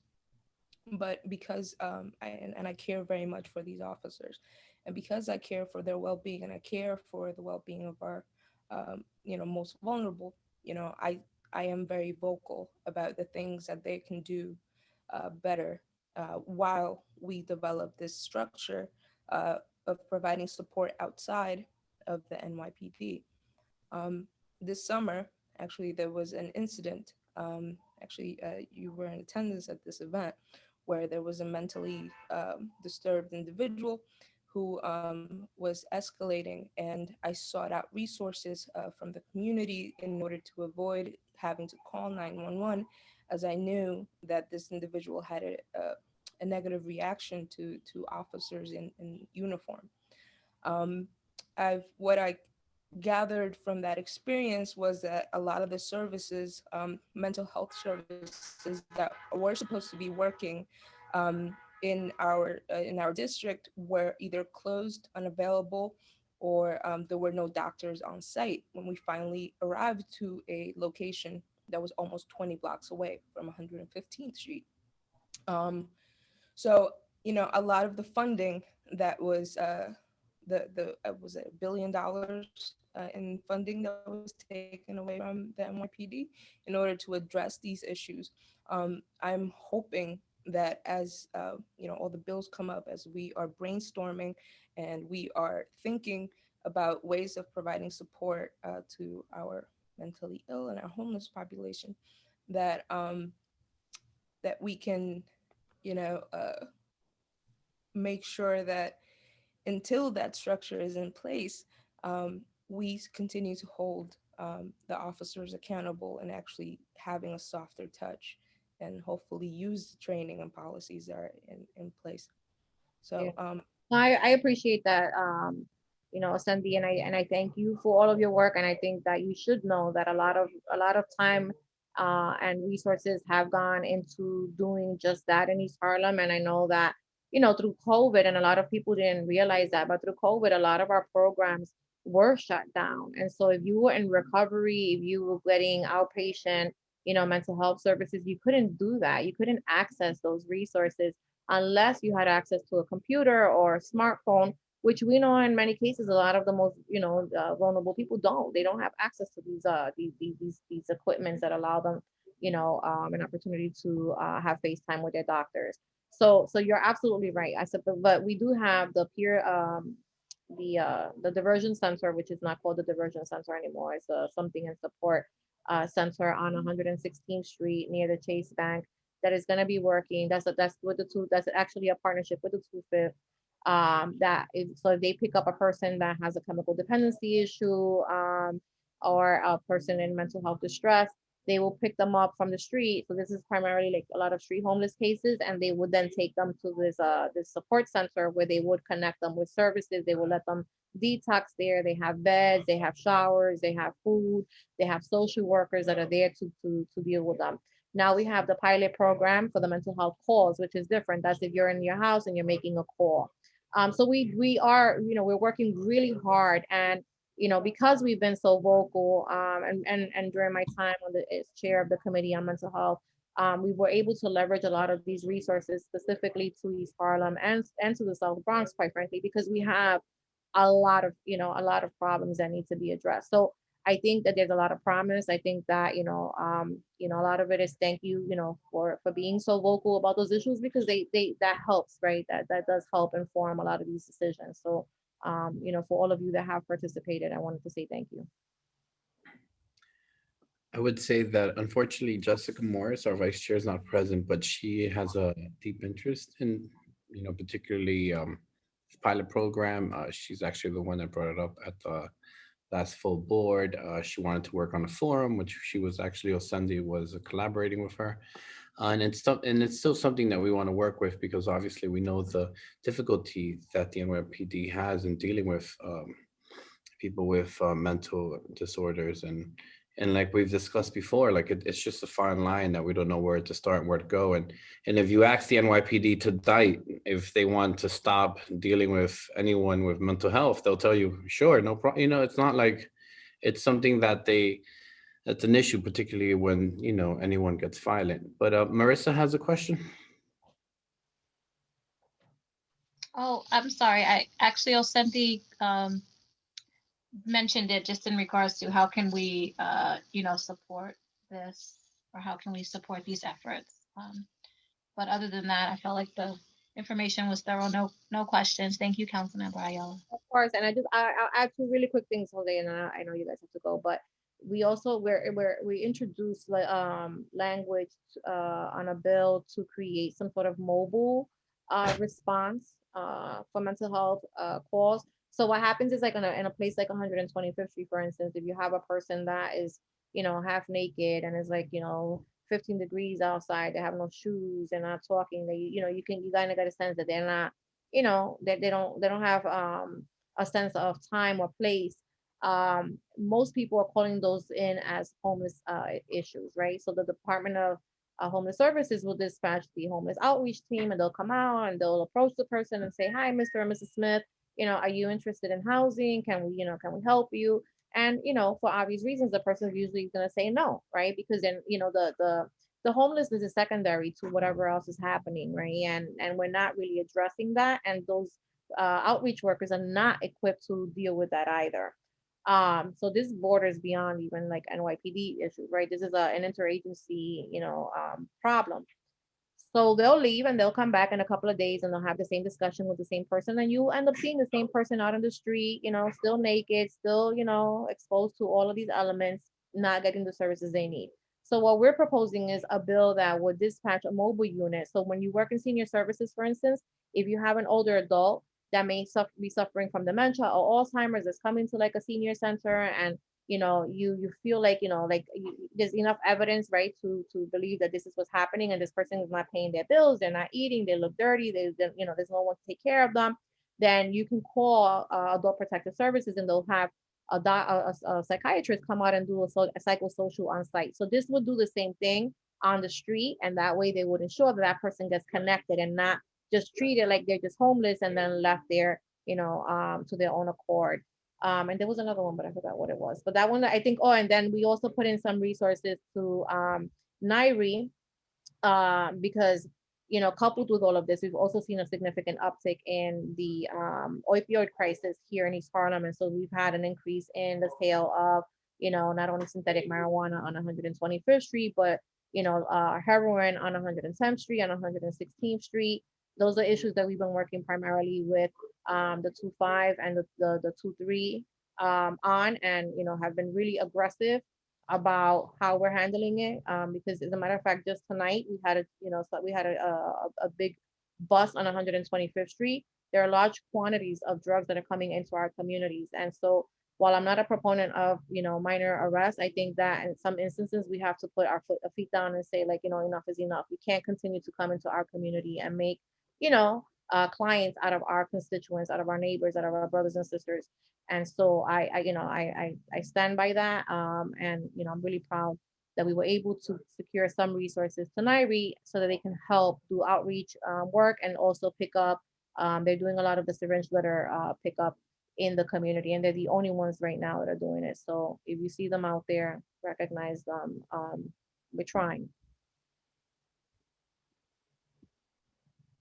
Do we have any more questions for Councilmember Ayala? No. Thank you, guys. Yeah, thank you so much for coming. We appreciate you being here, and we appreciate all the work you're doing. It's amazing work. Thank you. Thank you. Thank you. Anytime. Happy to come back. Okay, where are we now? We have some old business to discuss. Actually, while we have you here, Councilmember, we've been speaking about electric vehicles, regulations in regards to them. We had one fatality last year on Pleasant Avenue and 119th. And currently, we've been doing a little research, and there isn't much detail in regards to any regulations. We're looking not so much for fines, but more for like requirements such as insurance, registrations, but particularly insurance for any vehicle that goes over a certain speed. Some of them go faster. I was driving down today and I see some of them flying by. First, we saw some dirt bikes fly down, but the electric vehicle was actually faster than the dirt bikes. So, based on that, it's something we've been discussing here for some time. Carly's putting up some different categories that they've done in other states. And based on miles per hour, basically the speed and what needs to be, are they allowed in bike lanes or not allowed in bike lanes? And we call them electric vehicles because it's not just bikes with the electric motors, but we have that skateboards now. We have that unicycle thing that my neighbor has. So there's a variety of different electric vehicles that are being used.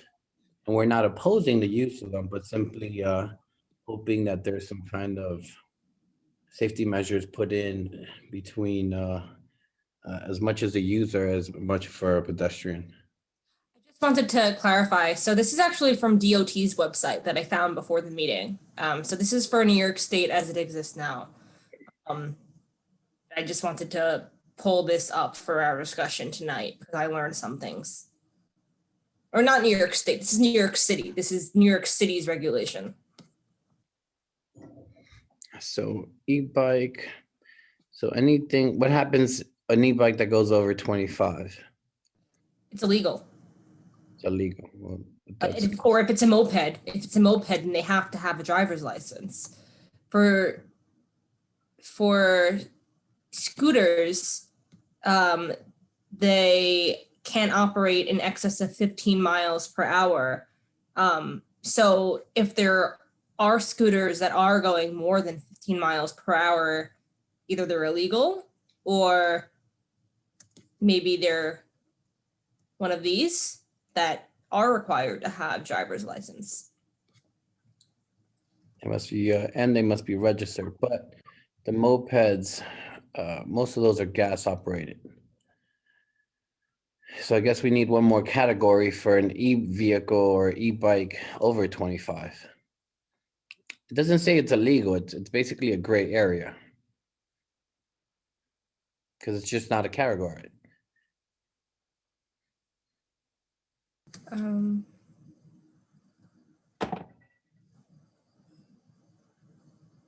Maybe Lyle. This is from DOT's website. So if Lyle is he still on the line? He was just on the line, but I guess he's not anymore.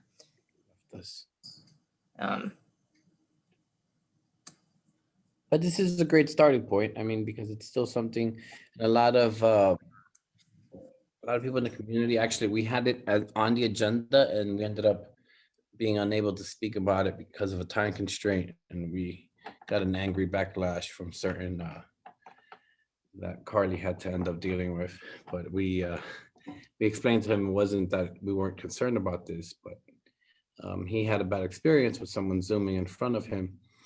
And it's becoming more frequent because a lot of people aren't using mass transportation. They prefer to buy one of these vehicles and, it gets them to where they need to be in a bit of a hurry. But see, right now, they're after class 3, there's no more categories, and that's kind of where we need to be, where if you notice the mopeds, you need a driver's license and they must be registered with New York State. And in order to be registered, you need insurance with that registration. And that's kind of what we're looking for any kind of e-bike that goes over a certain speed. We're kind of like in between that categories. We do have a hand raised in the attendee section. So just whenever you're ready to move to the attendees, like to take questions or comments, just let me know. Let's, do we have any questions from the committee first? And if not, we're going to take the question by Demetrius. All right, let's take the question by Demetrius. Hi, everyone. My name is Dimitri. I'm not a resident of the district. I live in CB12. I do commute through the district a lot of times. And I guess I just want to agree with you that this has really been a problem throughout the city. I would also argue that, all of you and all of us have basically seen an increase of people using all these vehicles the past, I would say, I would say most of the past year, but I would say like in general over the past 2 or 3 years, as more people get really more accustomed to riding all these things, there are a lot of vehicles you can buy on the market which can reach really high speeds. And those are basically bought through Amazon. They come through China and all that. Of course, I agree with you that only vehicles that go up to a high, let's say 25 should be actually legal on the road. But at the same time, you can't really control it as much in terms of like what people buy through these markets. So I do understand your guys' arguments in actually like promote like the reason why you actually like promoting kind of like an insurance or like a driver's license kind of thing for scooters and all these. But I would argue against calling for such a measure just because, as we've seen in the past with the ban of e-bikes that was under Bill de Blasio like 2 or 3 years ago, it basically unfairly targeted people who actually need them the most, delivery workers who actually depend on their vehicles. All these electric bikes that all these delivery workers use, they can get pretty expensive. I do agree that sometimes they might be dangerous in terms of like high speeds, but you should also consider the fact that how little space bicyclists actually have to ride on the street. Pedestrians and cyclists aren't really like given a lot of space, and I would say that we should come together and actually like work on sharing more of the street and actually dedicating more space to all these vehicles and pedestrians, of course. East Harlem does have a good bike network when compared to all the other neighborhoods above. I would say Upper West Side, Upper East Side, but even Upper East Side is kind of lagging in terms of dedicated bike infrastructure, dedicated space for all these modes to coexist. So I would actually loop in DOT with this conversation to actually like find ways we can increase the infrastructure, bike infrastructure, not only in your parts of the wood, but also mine in general, uptown Manhattan. So yeah, that was my comment today. I just like finding a more balanced approach to like have everybody coexisting together and not creating so many conflicts between users. As you know now, the scales are basically tipped towards private vehicles and cars. And I find that a problem if you're in a city and urban center, since all these vehicles basically can reach higher speeds than all these scooters and e-bikes and mopeds and all that. Yeah, that's it. Thank you, Demetrius. No problem. Do we have any other questions, or Councilmember, do you want to speak in regards? I'm curious. So what is, I haven't really been paying too much attention to the scooter debate at the community board, to be honest. So I'm not sure what what happened. I feel like I'm kind of walking into the middle of a conversation here, but I will say that we had an issue with the e-scooters a couple of months ago. And it just seemed like there was a boom in scooters, people using them and going, wrong direction in traffic, a lot of younger users, and they were pulled back. And I believe that they're now more aggressively like monitoring the type of usage and speed. And so that would restrict, a person's ability to access them if they violated the rules more frequently. But what exactly is the community board's ask? What we're speaking about is more personal use, personal vehicles, not so much. I was actually on the e-scooter. What's it called again, Carly? That company?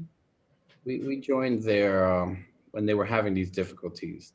Rebel, yes. So Rebel did some geofencing, some different things, but we're focusing more on not so much what people are using for deliveries, but just personal electric vehicles that are being used on the road, and particularly some people that may not necessarily be following the rules of traffic.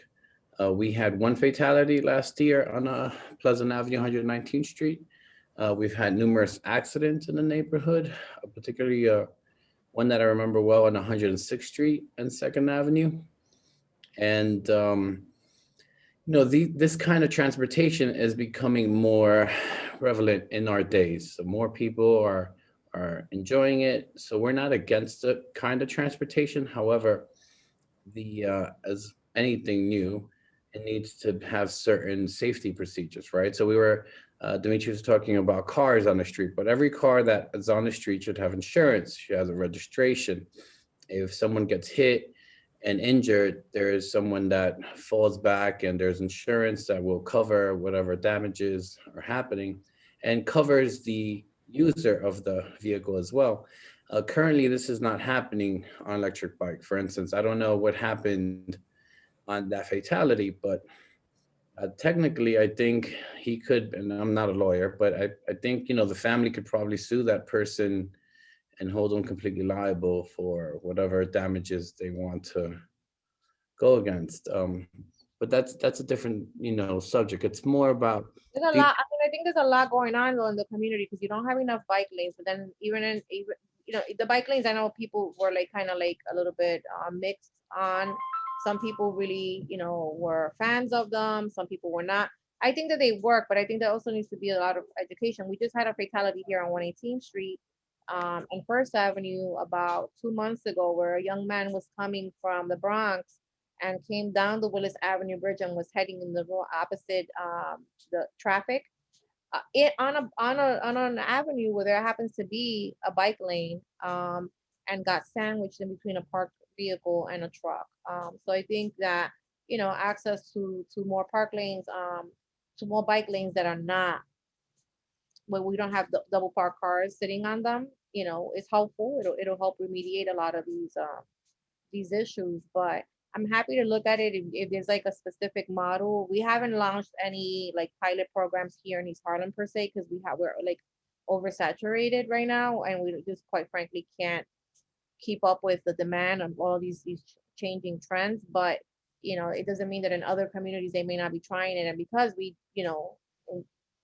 people are coming through the community to get to the mall, to get to the Bronx, to get to into Manhattan from the Bronx, that you're not going to see them everywhere. So I'm happy to look at them if you have anything in particular that you would want me to kind of take back. Yeah, definitely. We'll definitely reach out and have a conversation, because there's been a big amount of concern in the community. Oh, Jessica's on. Hey, Jessica. Hey, Jose, are you inviting me to speak? Yeah, go ahead. Okay. You're here. My apologies for being late and missing a lot. I know, but I think it speaks to a sort of larger issue of safety on our streets in East Harlem. I think there are many aspects that can contribute to unsafe conditions for any number of people and increased liability and risk on the roadway, no matter which mode you're choosing to use. So I think that, the work of our committee to support safer streets in East Harlem, however we start to tackle that, I think generally would be a really good thing to focus on outside of this specific concern. So just if we can't solve this, I think there are other ways to skin the same cat with regard to safer streets for everyone, whether you're driving, whether you're riding, whether you're scooting, whether you're skipping, hopping, jumping, or walking.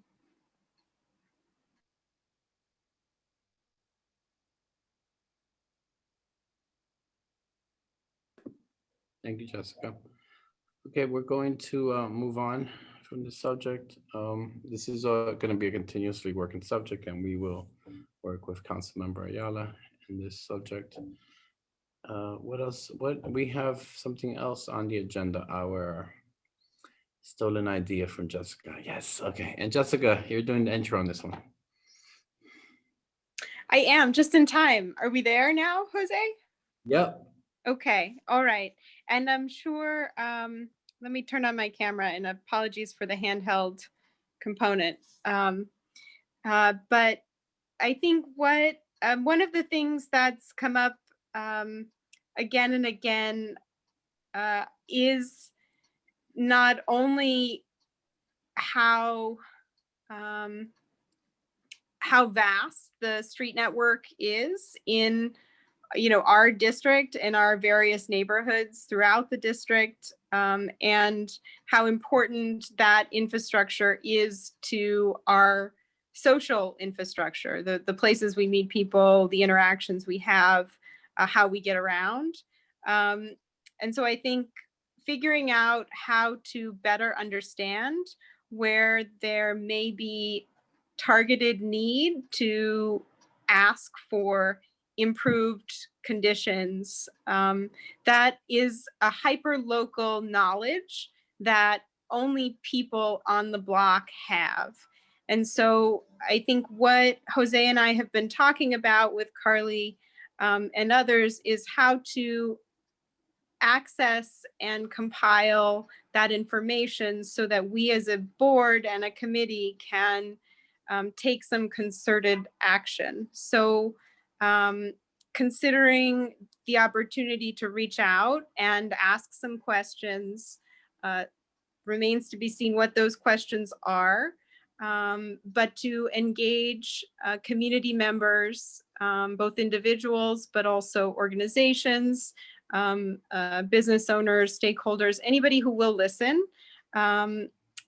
to give us their thoughts on what their concerns are, what they think is safe and unsafe, what they notice about the street space in their purview that they use. So Jose, do you want to take it over from here? Sure. As Jessica most eloquently said, we were having a conversation last week with Jessica and Carly, and then we kind of stole Jessica's idea, which was going to do this on 116, and then expanded it. And basically what we're trying to do is a survey style for the community where we're going to ask specific questions and let the community answer those questions. And those questions will obviously be in regards to public safety and transportation. I have, for instance, a few examples of questions. Question here. Are you satisfied with the street lighting on your block? Another question. Are the street lights blocked by the trees in the summer? Third question. Do you feel safe crossing the street at your two nearest cross streets?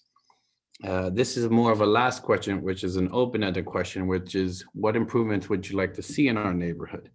And we in the committee will be making time at the next meeting, giving it a proportional amount of time. And hopefully a lot of you here on this committee will be working on some questions to add to the survey. Initially, it'll probably be a very simple 20, 30 amount of questions. And then hopefully as we get the community involved, and we have a very ambitious number of minimum of 500 people. And we're hoping the council member and every other elected official will be able to help us in reaching this number, where this way we get to know what the people are thinking in our communities. This information can help us with our district needs, with a lot of different things. We can go to DOT and give them very specific locations. Like, well, look, this block is saying that their lighting is great, but when the trees are in bloom, it's blocking the lights. So we need to get them lowered the way we got them lowered in Marcus Garvey Park.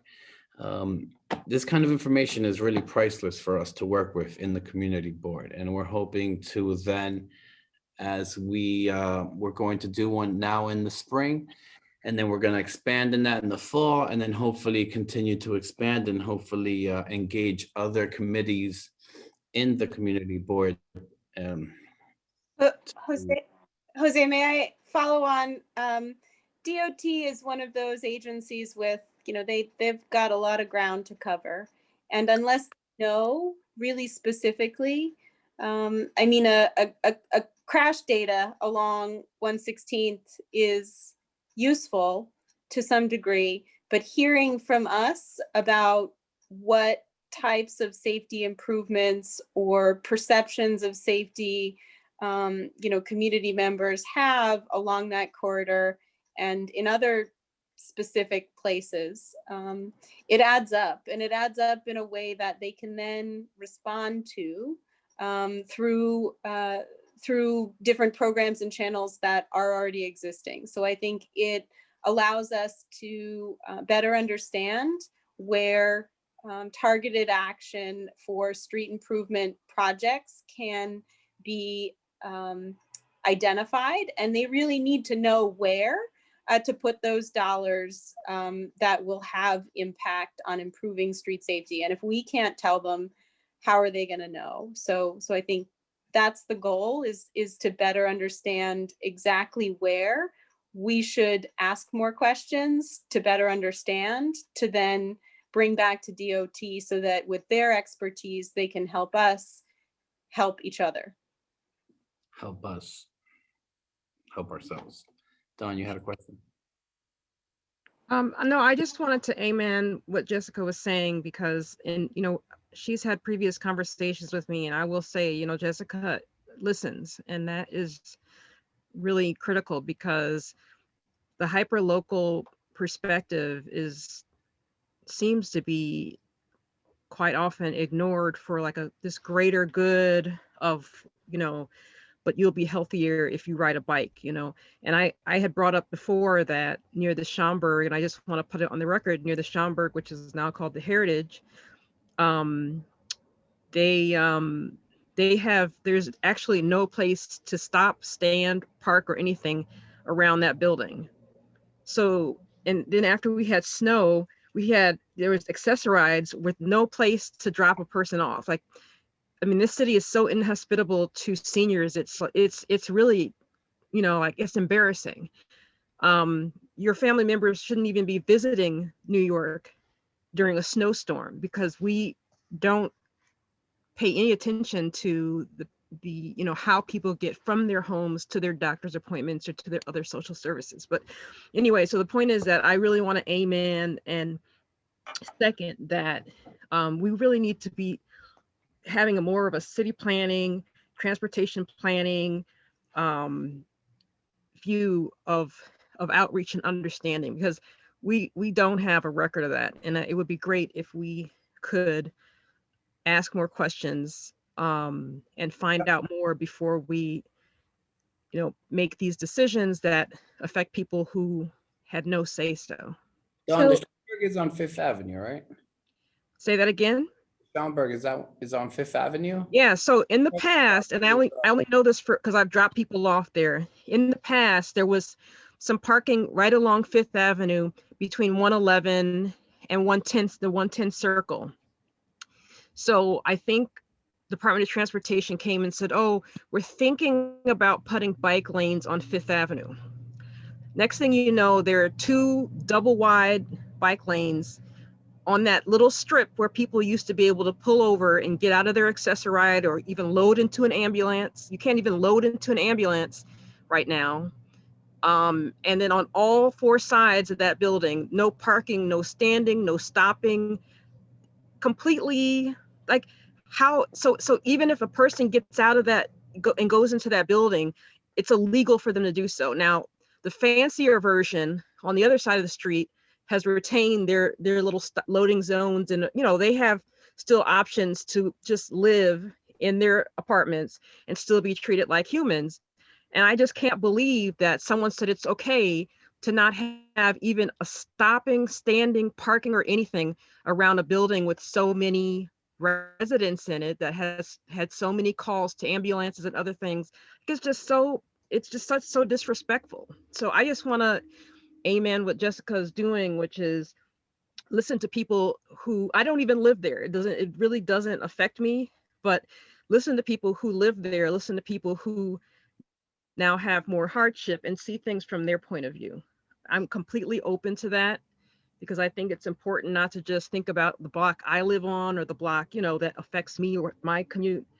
I really think it's important to start making sure the DOT, just because they come to the meeting and drop an announcement, does not mean it's okay for them to go and completely disrupt the way people enter their building on Fifth Avenue. Like I don't see how any of us can, their presence can excuse, these terrible policies that they're putting together. So New York Academy of Medicine, NIAM, just in our backyard, has a age-friendly cities initiative and has done a lot of work on what makes age-friendly cities. And I think in addition to targeting individual outreach and feedback, I think building some partnerships so that we can be informed and figure out how to leverage some of that robust information that already exists that the city relies on, that is not getting to the right people if they're making the kind of decisions, Don, that you're suggesting are being made without a comprehensive understanding of what it means. So, the point is to start to hear some of these things, understand where exactly they exist as problems or challenges or places needing solutions, right, in the district. And then from there, I think we can begin to take steps to build out our relationship with DOT and make specific asks. That doesn't mean things happen fast, because God knows we know that doesn't happen fast. But I think the only thing they seem to do fast is to take away parking and make changes. They do that so fast that we don't even, we wake up the next day and it's done.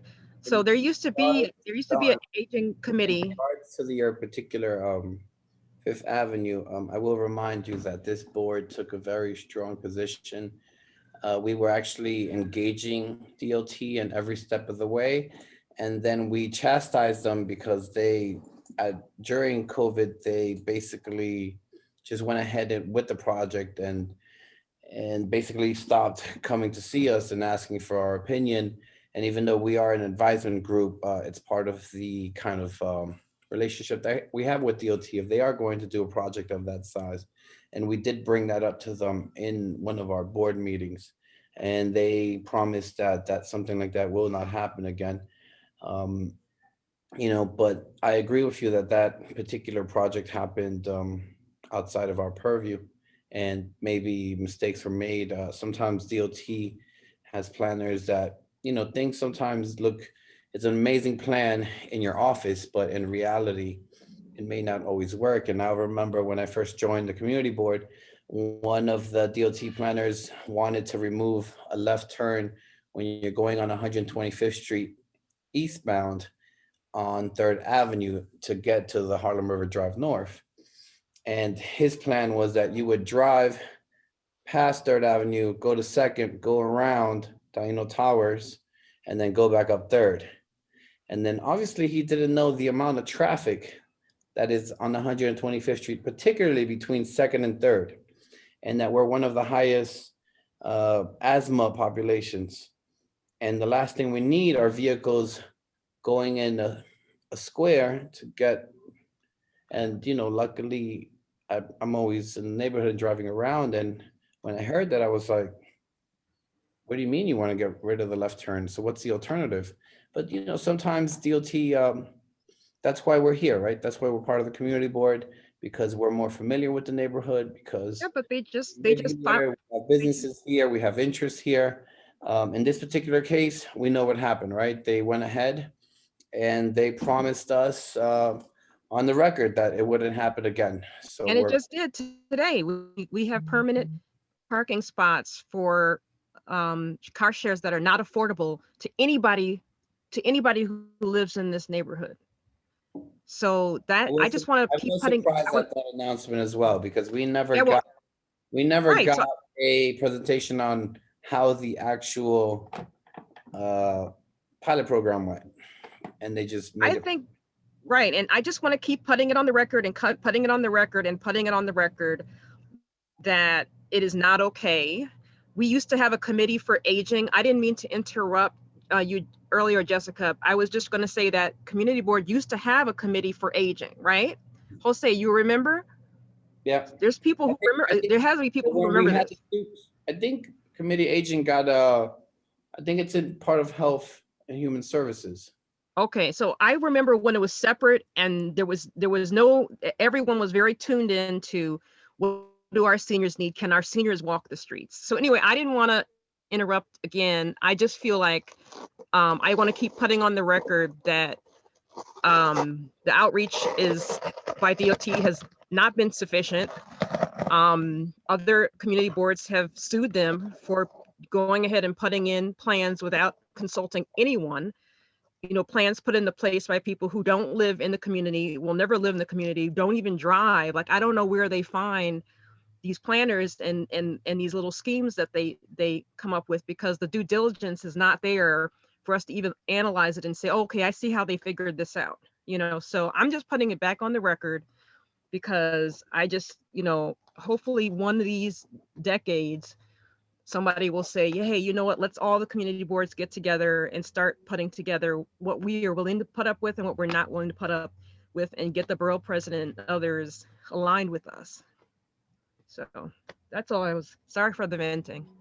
No, it's absolutely, it's part of the work that we do here. I was also very surprised to hear that a pilot program was made permanent and we didn't even get a report. We weren't even part of the conversation, particularly one that was very volatile. A lot of the community were pushing back for those parking spots.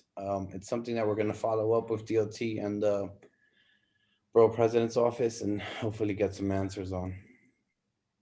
Thank you. Jose, with regard to working up our targeted inquiry, how, you know, is that kind of series of questions? I think there's a fine art, well, there's actually a science to surveys. So, you know, we want to make sure that what we're asking for from people makes sense. You identified some preliminary questions. Are we kind of giving the committee an open call to submit questions to consider? Not an open call, we're giving them homework. Okay. So I think the best way of doing this is asking each committee member to bring 3 to 5 questions. And we may have questions that overlap, but that's fine because great minds think alike. But I think 3 to 5, we'll do the 3 to 5 questions, and then we can start crunching those questions together, putting them in orders that make sense. We're hoping that these questions are kind of yes, no, or multiple choice. We only want one open-ended question at the very end. But if we make it too long, I think we may not get the same kind of feedback. So I just had a thought. Go ahead. Do we, and this would be maybe playing really, really nice, but it may not hurt, as long as it doesn't hold up our timeline. Is this something that we would want to inquire with DOT on? If they have a set of surveys, or I imagine they do some outreach, so they may have a set of questions pre-baked. Seen them do outreach, but we can always ask Lyle. Okay. I don't think I want to depend on that. I think we should have our own questions, and at the same time we can ask DOT if they have surveys that they put out, and I'm sure they have some surveys dusted up somewhere in a cabinet. So if there's something there that's useful for us, I think we'll steal it. And if there isn't, then, you know, at least we work through it. But I think the committee, it's important that this committee be very active in this particular project. And I think asking each member of this committee to bring 3 to 5 questions is not anything out of their abilities. You saw which kind of questions we're looking for. We'll do follow-up emails so that we're going to continue working on this. Our goal is to have this out during the springtime, which is pretty much, you know, if not next month, May. So I think we're looking at May. Do we meet in June? I think we usually meet in June, but we're hoping to do this in the spring and in the fall. So we're hoping to have a time in between so that we can crunch all of the information that we get, and then expand on this survey, make it more detailed, Obviously we were talking with Jessica and Carly about housing. We can include a housing section, and in the future we can have sections for different, interest. Talk to the different housing tenement presidents and see if they can help us to get these filled out. And I think it'll be very useful to what we do here. Yolanda, you had a question? Yes, I did. How many questions are we looking in the final draft? And I say draft because I'm assuming it's going to be evolving given the categories. How many questions would be ideal? We don't have a number set yet, but last conversation we had anywhere from 20 to 30 questions, and most of them being yes, no, or choice questions, with the last one being an open-ended question, which is like, what improvements would you like to see in our neighborhood, or whatever language we decide. And then Jessica thought that would be a great addition at the end, and I agree with her. That way, the member of our community can kind of like give us, some feedback in specific, of what they think is best. And and in terms of the questions, because obviously it can't be a 2-hour survey. People are just not going to finish it. We're looking for a survey that can be finished in 10 minutes. Yeah, 5 to 10 minutes, no longer than that. The reason, and that was one of the reasons why I raised the question. I wanted to get an idea of how many questions, because from my limited experience, keeping people engaged with 20 questions, typically people won't even look at the first question if they think they're going to be 30 questions on here. So I think that we should really consider the number of questions so that we can get the maximum number of participation. Because if we give someone a booklet, basically 30 questions is like a booklet, people are going to not have time for that. I mean, even though we have time, but most people are going to approach it as if they're being overburdened. No, so in order to maximize, I brought this up to Jessica because, I know we know everyone's busy doing their thing, and that's why we're looking for. It's, and remember, the questions are not going. Only one question will allow you to fill out yourself. The rest will be very quick questions, and I'll give you the examples again. Initial questions are you satisfied with the street lighting on your block? All right, this is a quick yes, no. So boom, you don't have to think much about it. Are the street lights blocked by trees in the summer? Again, this is a quick yes, no, where, if we formulate the questions and where the answers are very specific, and we're looking to do this digitally initially, and then obviously work on that. But if the questions are very to the point, then people won't have such a difficult time filling it out. Jose, so Yolanda, what would be like your limit for number of questions you would want to answer? Well, if one approached me in the street with a survey, and meanwhile, I'm outside, so that means I'm going somewhere, right? So there's somewhere where I'm going. I may do 15, and I think 15 might be pushing it. Honestly, and in that kind of environment. But if it's going to be a controlled environment, if someone's at a forum or something else where they're coming for a specific reason and they understand why they're there, they may give more time. But if I'm a passerby and I get a clipboard or anything with 30 questions on it, after the 5th question I see it's gone, I gotta go. And then that means we don't capture as much data from with the maximum number of people because it was overbearing. It's just my my input. No, I think it's gonna be, there's gonna be a process to figure out how to maximize what, and Don's been a part of surveying before, what information would be helpful. I think where is key.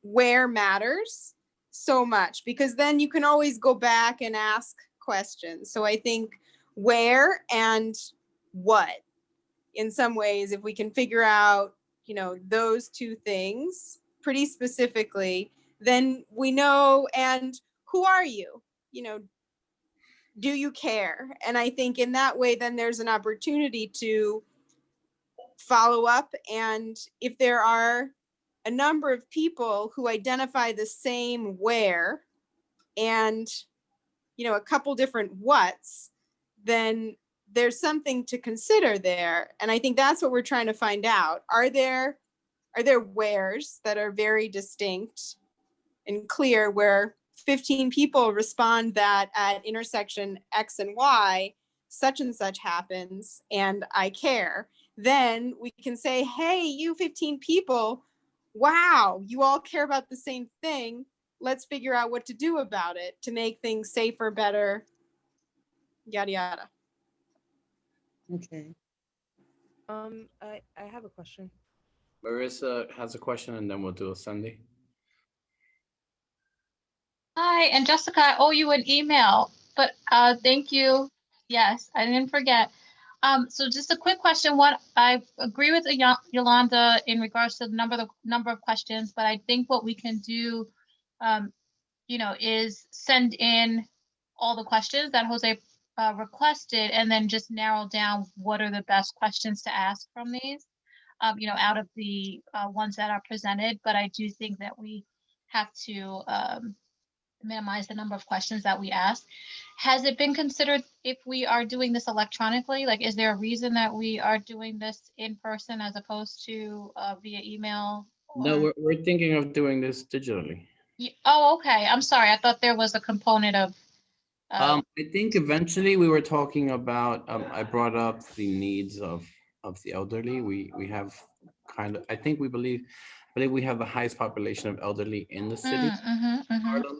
So obviously for anyone elderly who's comfortable with doing something digitally, we can do something printed for them. Okay, but it wouldn't be all Other printed. than that, our focus is to do this digitally, because I believe you know, it's our thought that we can spread it out more, get more people to do it that way, kind of partner with the in-house settlement with the different. Right. Okay, that's fine. As long as it wasn't all in person. I didn't know, you know, I felt like that's going to be more work in terms of putting the information into the system and you know, all that other things. And we don't have time. I mean, if this is going to be done this year, the year's going to be wrapping up soon. So. And we want to do it twice this year. So imagine that. Right. So Marissa, I think the initial point of outreach, because we're still in COVID times, would be totally digital, but then recognize we would miss some critical populations in that only digital outreach. And so the sort of second kind of point of outreach, which may be more targeted depending on kind of who we've reached, if we have a good understanding of that, can be a hybrid within our capacity. Okay. All right. And these questions should be submitted by the next meeting? Yes. So we want everyone to do 3 to 5, and then we'll crunch it down from there. Perfect. Sounds great. Cindy, you had a question? Actually, Marissa asked the question for me. Thank you so much for that. Great minds think alike.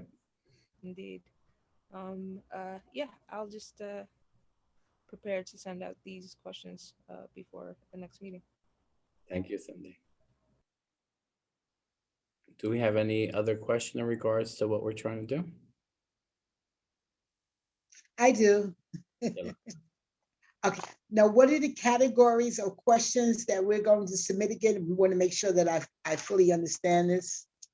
Anything to do with public safety and transportation. We're limiting our committee for now. We're hoping, actually, we're going to talk to Marissa about in the future expanding it with ICO. ICO has a lot of tie-ins with what we do, and luckily Marissa is the chair, so we get a 2-for-1. Okay. But we're looking to start with that particular component. Okay. Thank you. Thank you.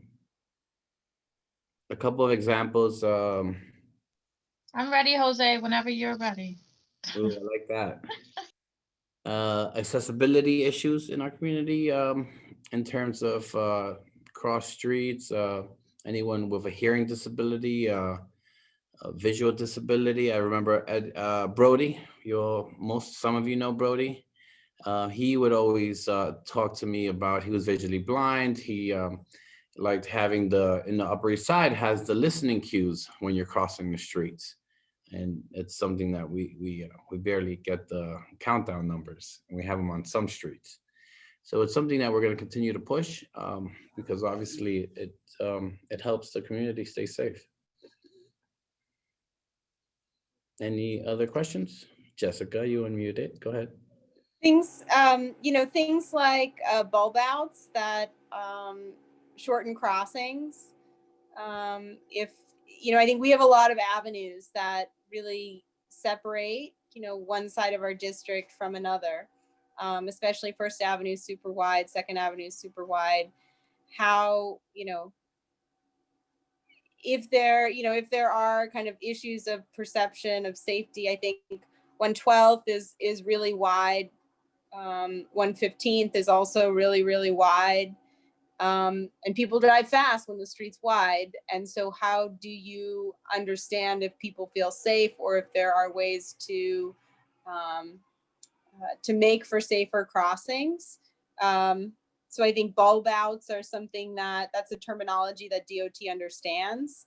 It requires lots of study whether or not they would do something like that. But I think recognizing that the types of opportunities that exist in their street design toolkit can serve more people than they are right now in different ways. So, I think perceptions of safety is really key, and that kind of where, who, and how.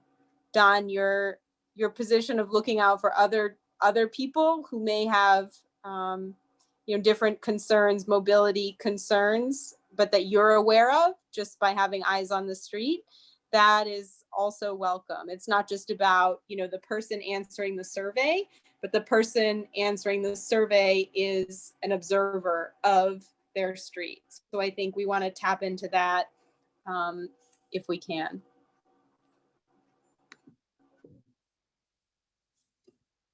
Sounds good. Have any other questions? Oh, we have an attendee with a question. Hold on, Demetrius. Carly, could you unmute Demetrius?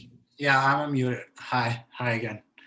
I agree with in terms of reaching out to actually people on the street who actually know their streets and actually filling out the surveys. But I would also argue for actually reaching out to, I guess, the bikers themselves. Like a lot of bikers could also have a voice that's not really represented in a lot of community boards and the rest of the city. I also want to mention an example of something that basically I am arguing for in my community board. So basically, a city bike is expanding further uptown. They just came to Washington Heights right now. They're expanding further into Inwood. So my problem is basically DOT hasn't really been doing much to actually provide space for people who might be interested in actually trying city bike. A lot of people don't really feel they have a choice of biking just because they don't really feel safe in our streets to bike. And now that city bike is basically spreading throughout the city, more and more people are basically enticed to actually try this new form of mobility. City bike hasn't really been around. It's only been around for 5 years. So I just wanted to say that when a person doesn't believe that they have a choice to actually get around in that way, they're really not considered into any kind of decisions that are being made. So yeah, that was basically my point. Demetrius, I'm sure you're working in your community, but East Harlem has a good extensive bike lane. Yeah, I agree with that. We have cross east to west, north to south. Yeah, but you also have a lot of truck routes. So another thing with that bulb cuts, those bulb cuts can't really be basically applied in many areas. No, our bike lanes are protected bike lanes, the ones we have, particularly down the avenues. Yeah, I know. I commute through East Harlem a lot. I go to Costco. I go downtown. Okay, so it's good that you know. All right, thank you. Thanks a lot. All right, and this is what we have. As you guys know, you have your homework, 3 to 5 questions. Think about it. It's not a hard thing to do, but we kind of give a range. If you get stuck, look at our district needs. That'll always help you. I took some of the questions from the district needs themselves. Lighting is always one of our main focuses on that. So as you saw, 2 of the questions were on lighting. Cross streets are also, but there's a lot of different topics that we can talk about. So, I'm looking forward for next meeting to kind of crunch this all together. And maybe we can have the questions given into Carly prior to the meeting, and then we can kind of go over all the different questions in the meeting. It would be great, Jose, if we could, I think there's going to be a lot of sifting and merging and sort of clarifying. So just, whatever's top of the mind, whether it's a topic or a question, to submit in this homework assignment. And I would say if it's possible to do by the end of next week so that there's some time to process so that we can present back to the committee our draft survey. And get your kind of final blessing, input, and approval before we figure out how to do the rollout. Is that asking too much? Nope, it's exactly what we're asking for. And of course, if someone doesn't do their homework, then. If you want to give your questions back, you can. All right, and don't use my questions. Those are taken. All right. Ladies and gentlemen, I believe this is what we have. Our only announcement, if anyone has an announcement, right now our only announcement is our full board is March 23rd, Tuesday at 6:30 p.m. Anyone have an announcement? Some good news? Some bad news? No? All right. Thank you all for attending. Appreciate you all. And we will adjourn now. Thank you. Have a good night. Good night. Good night. Thank you. Good night. Good night.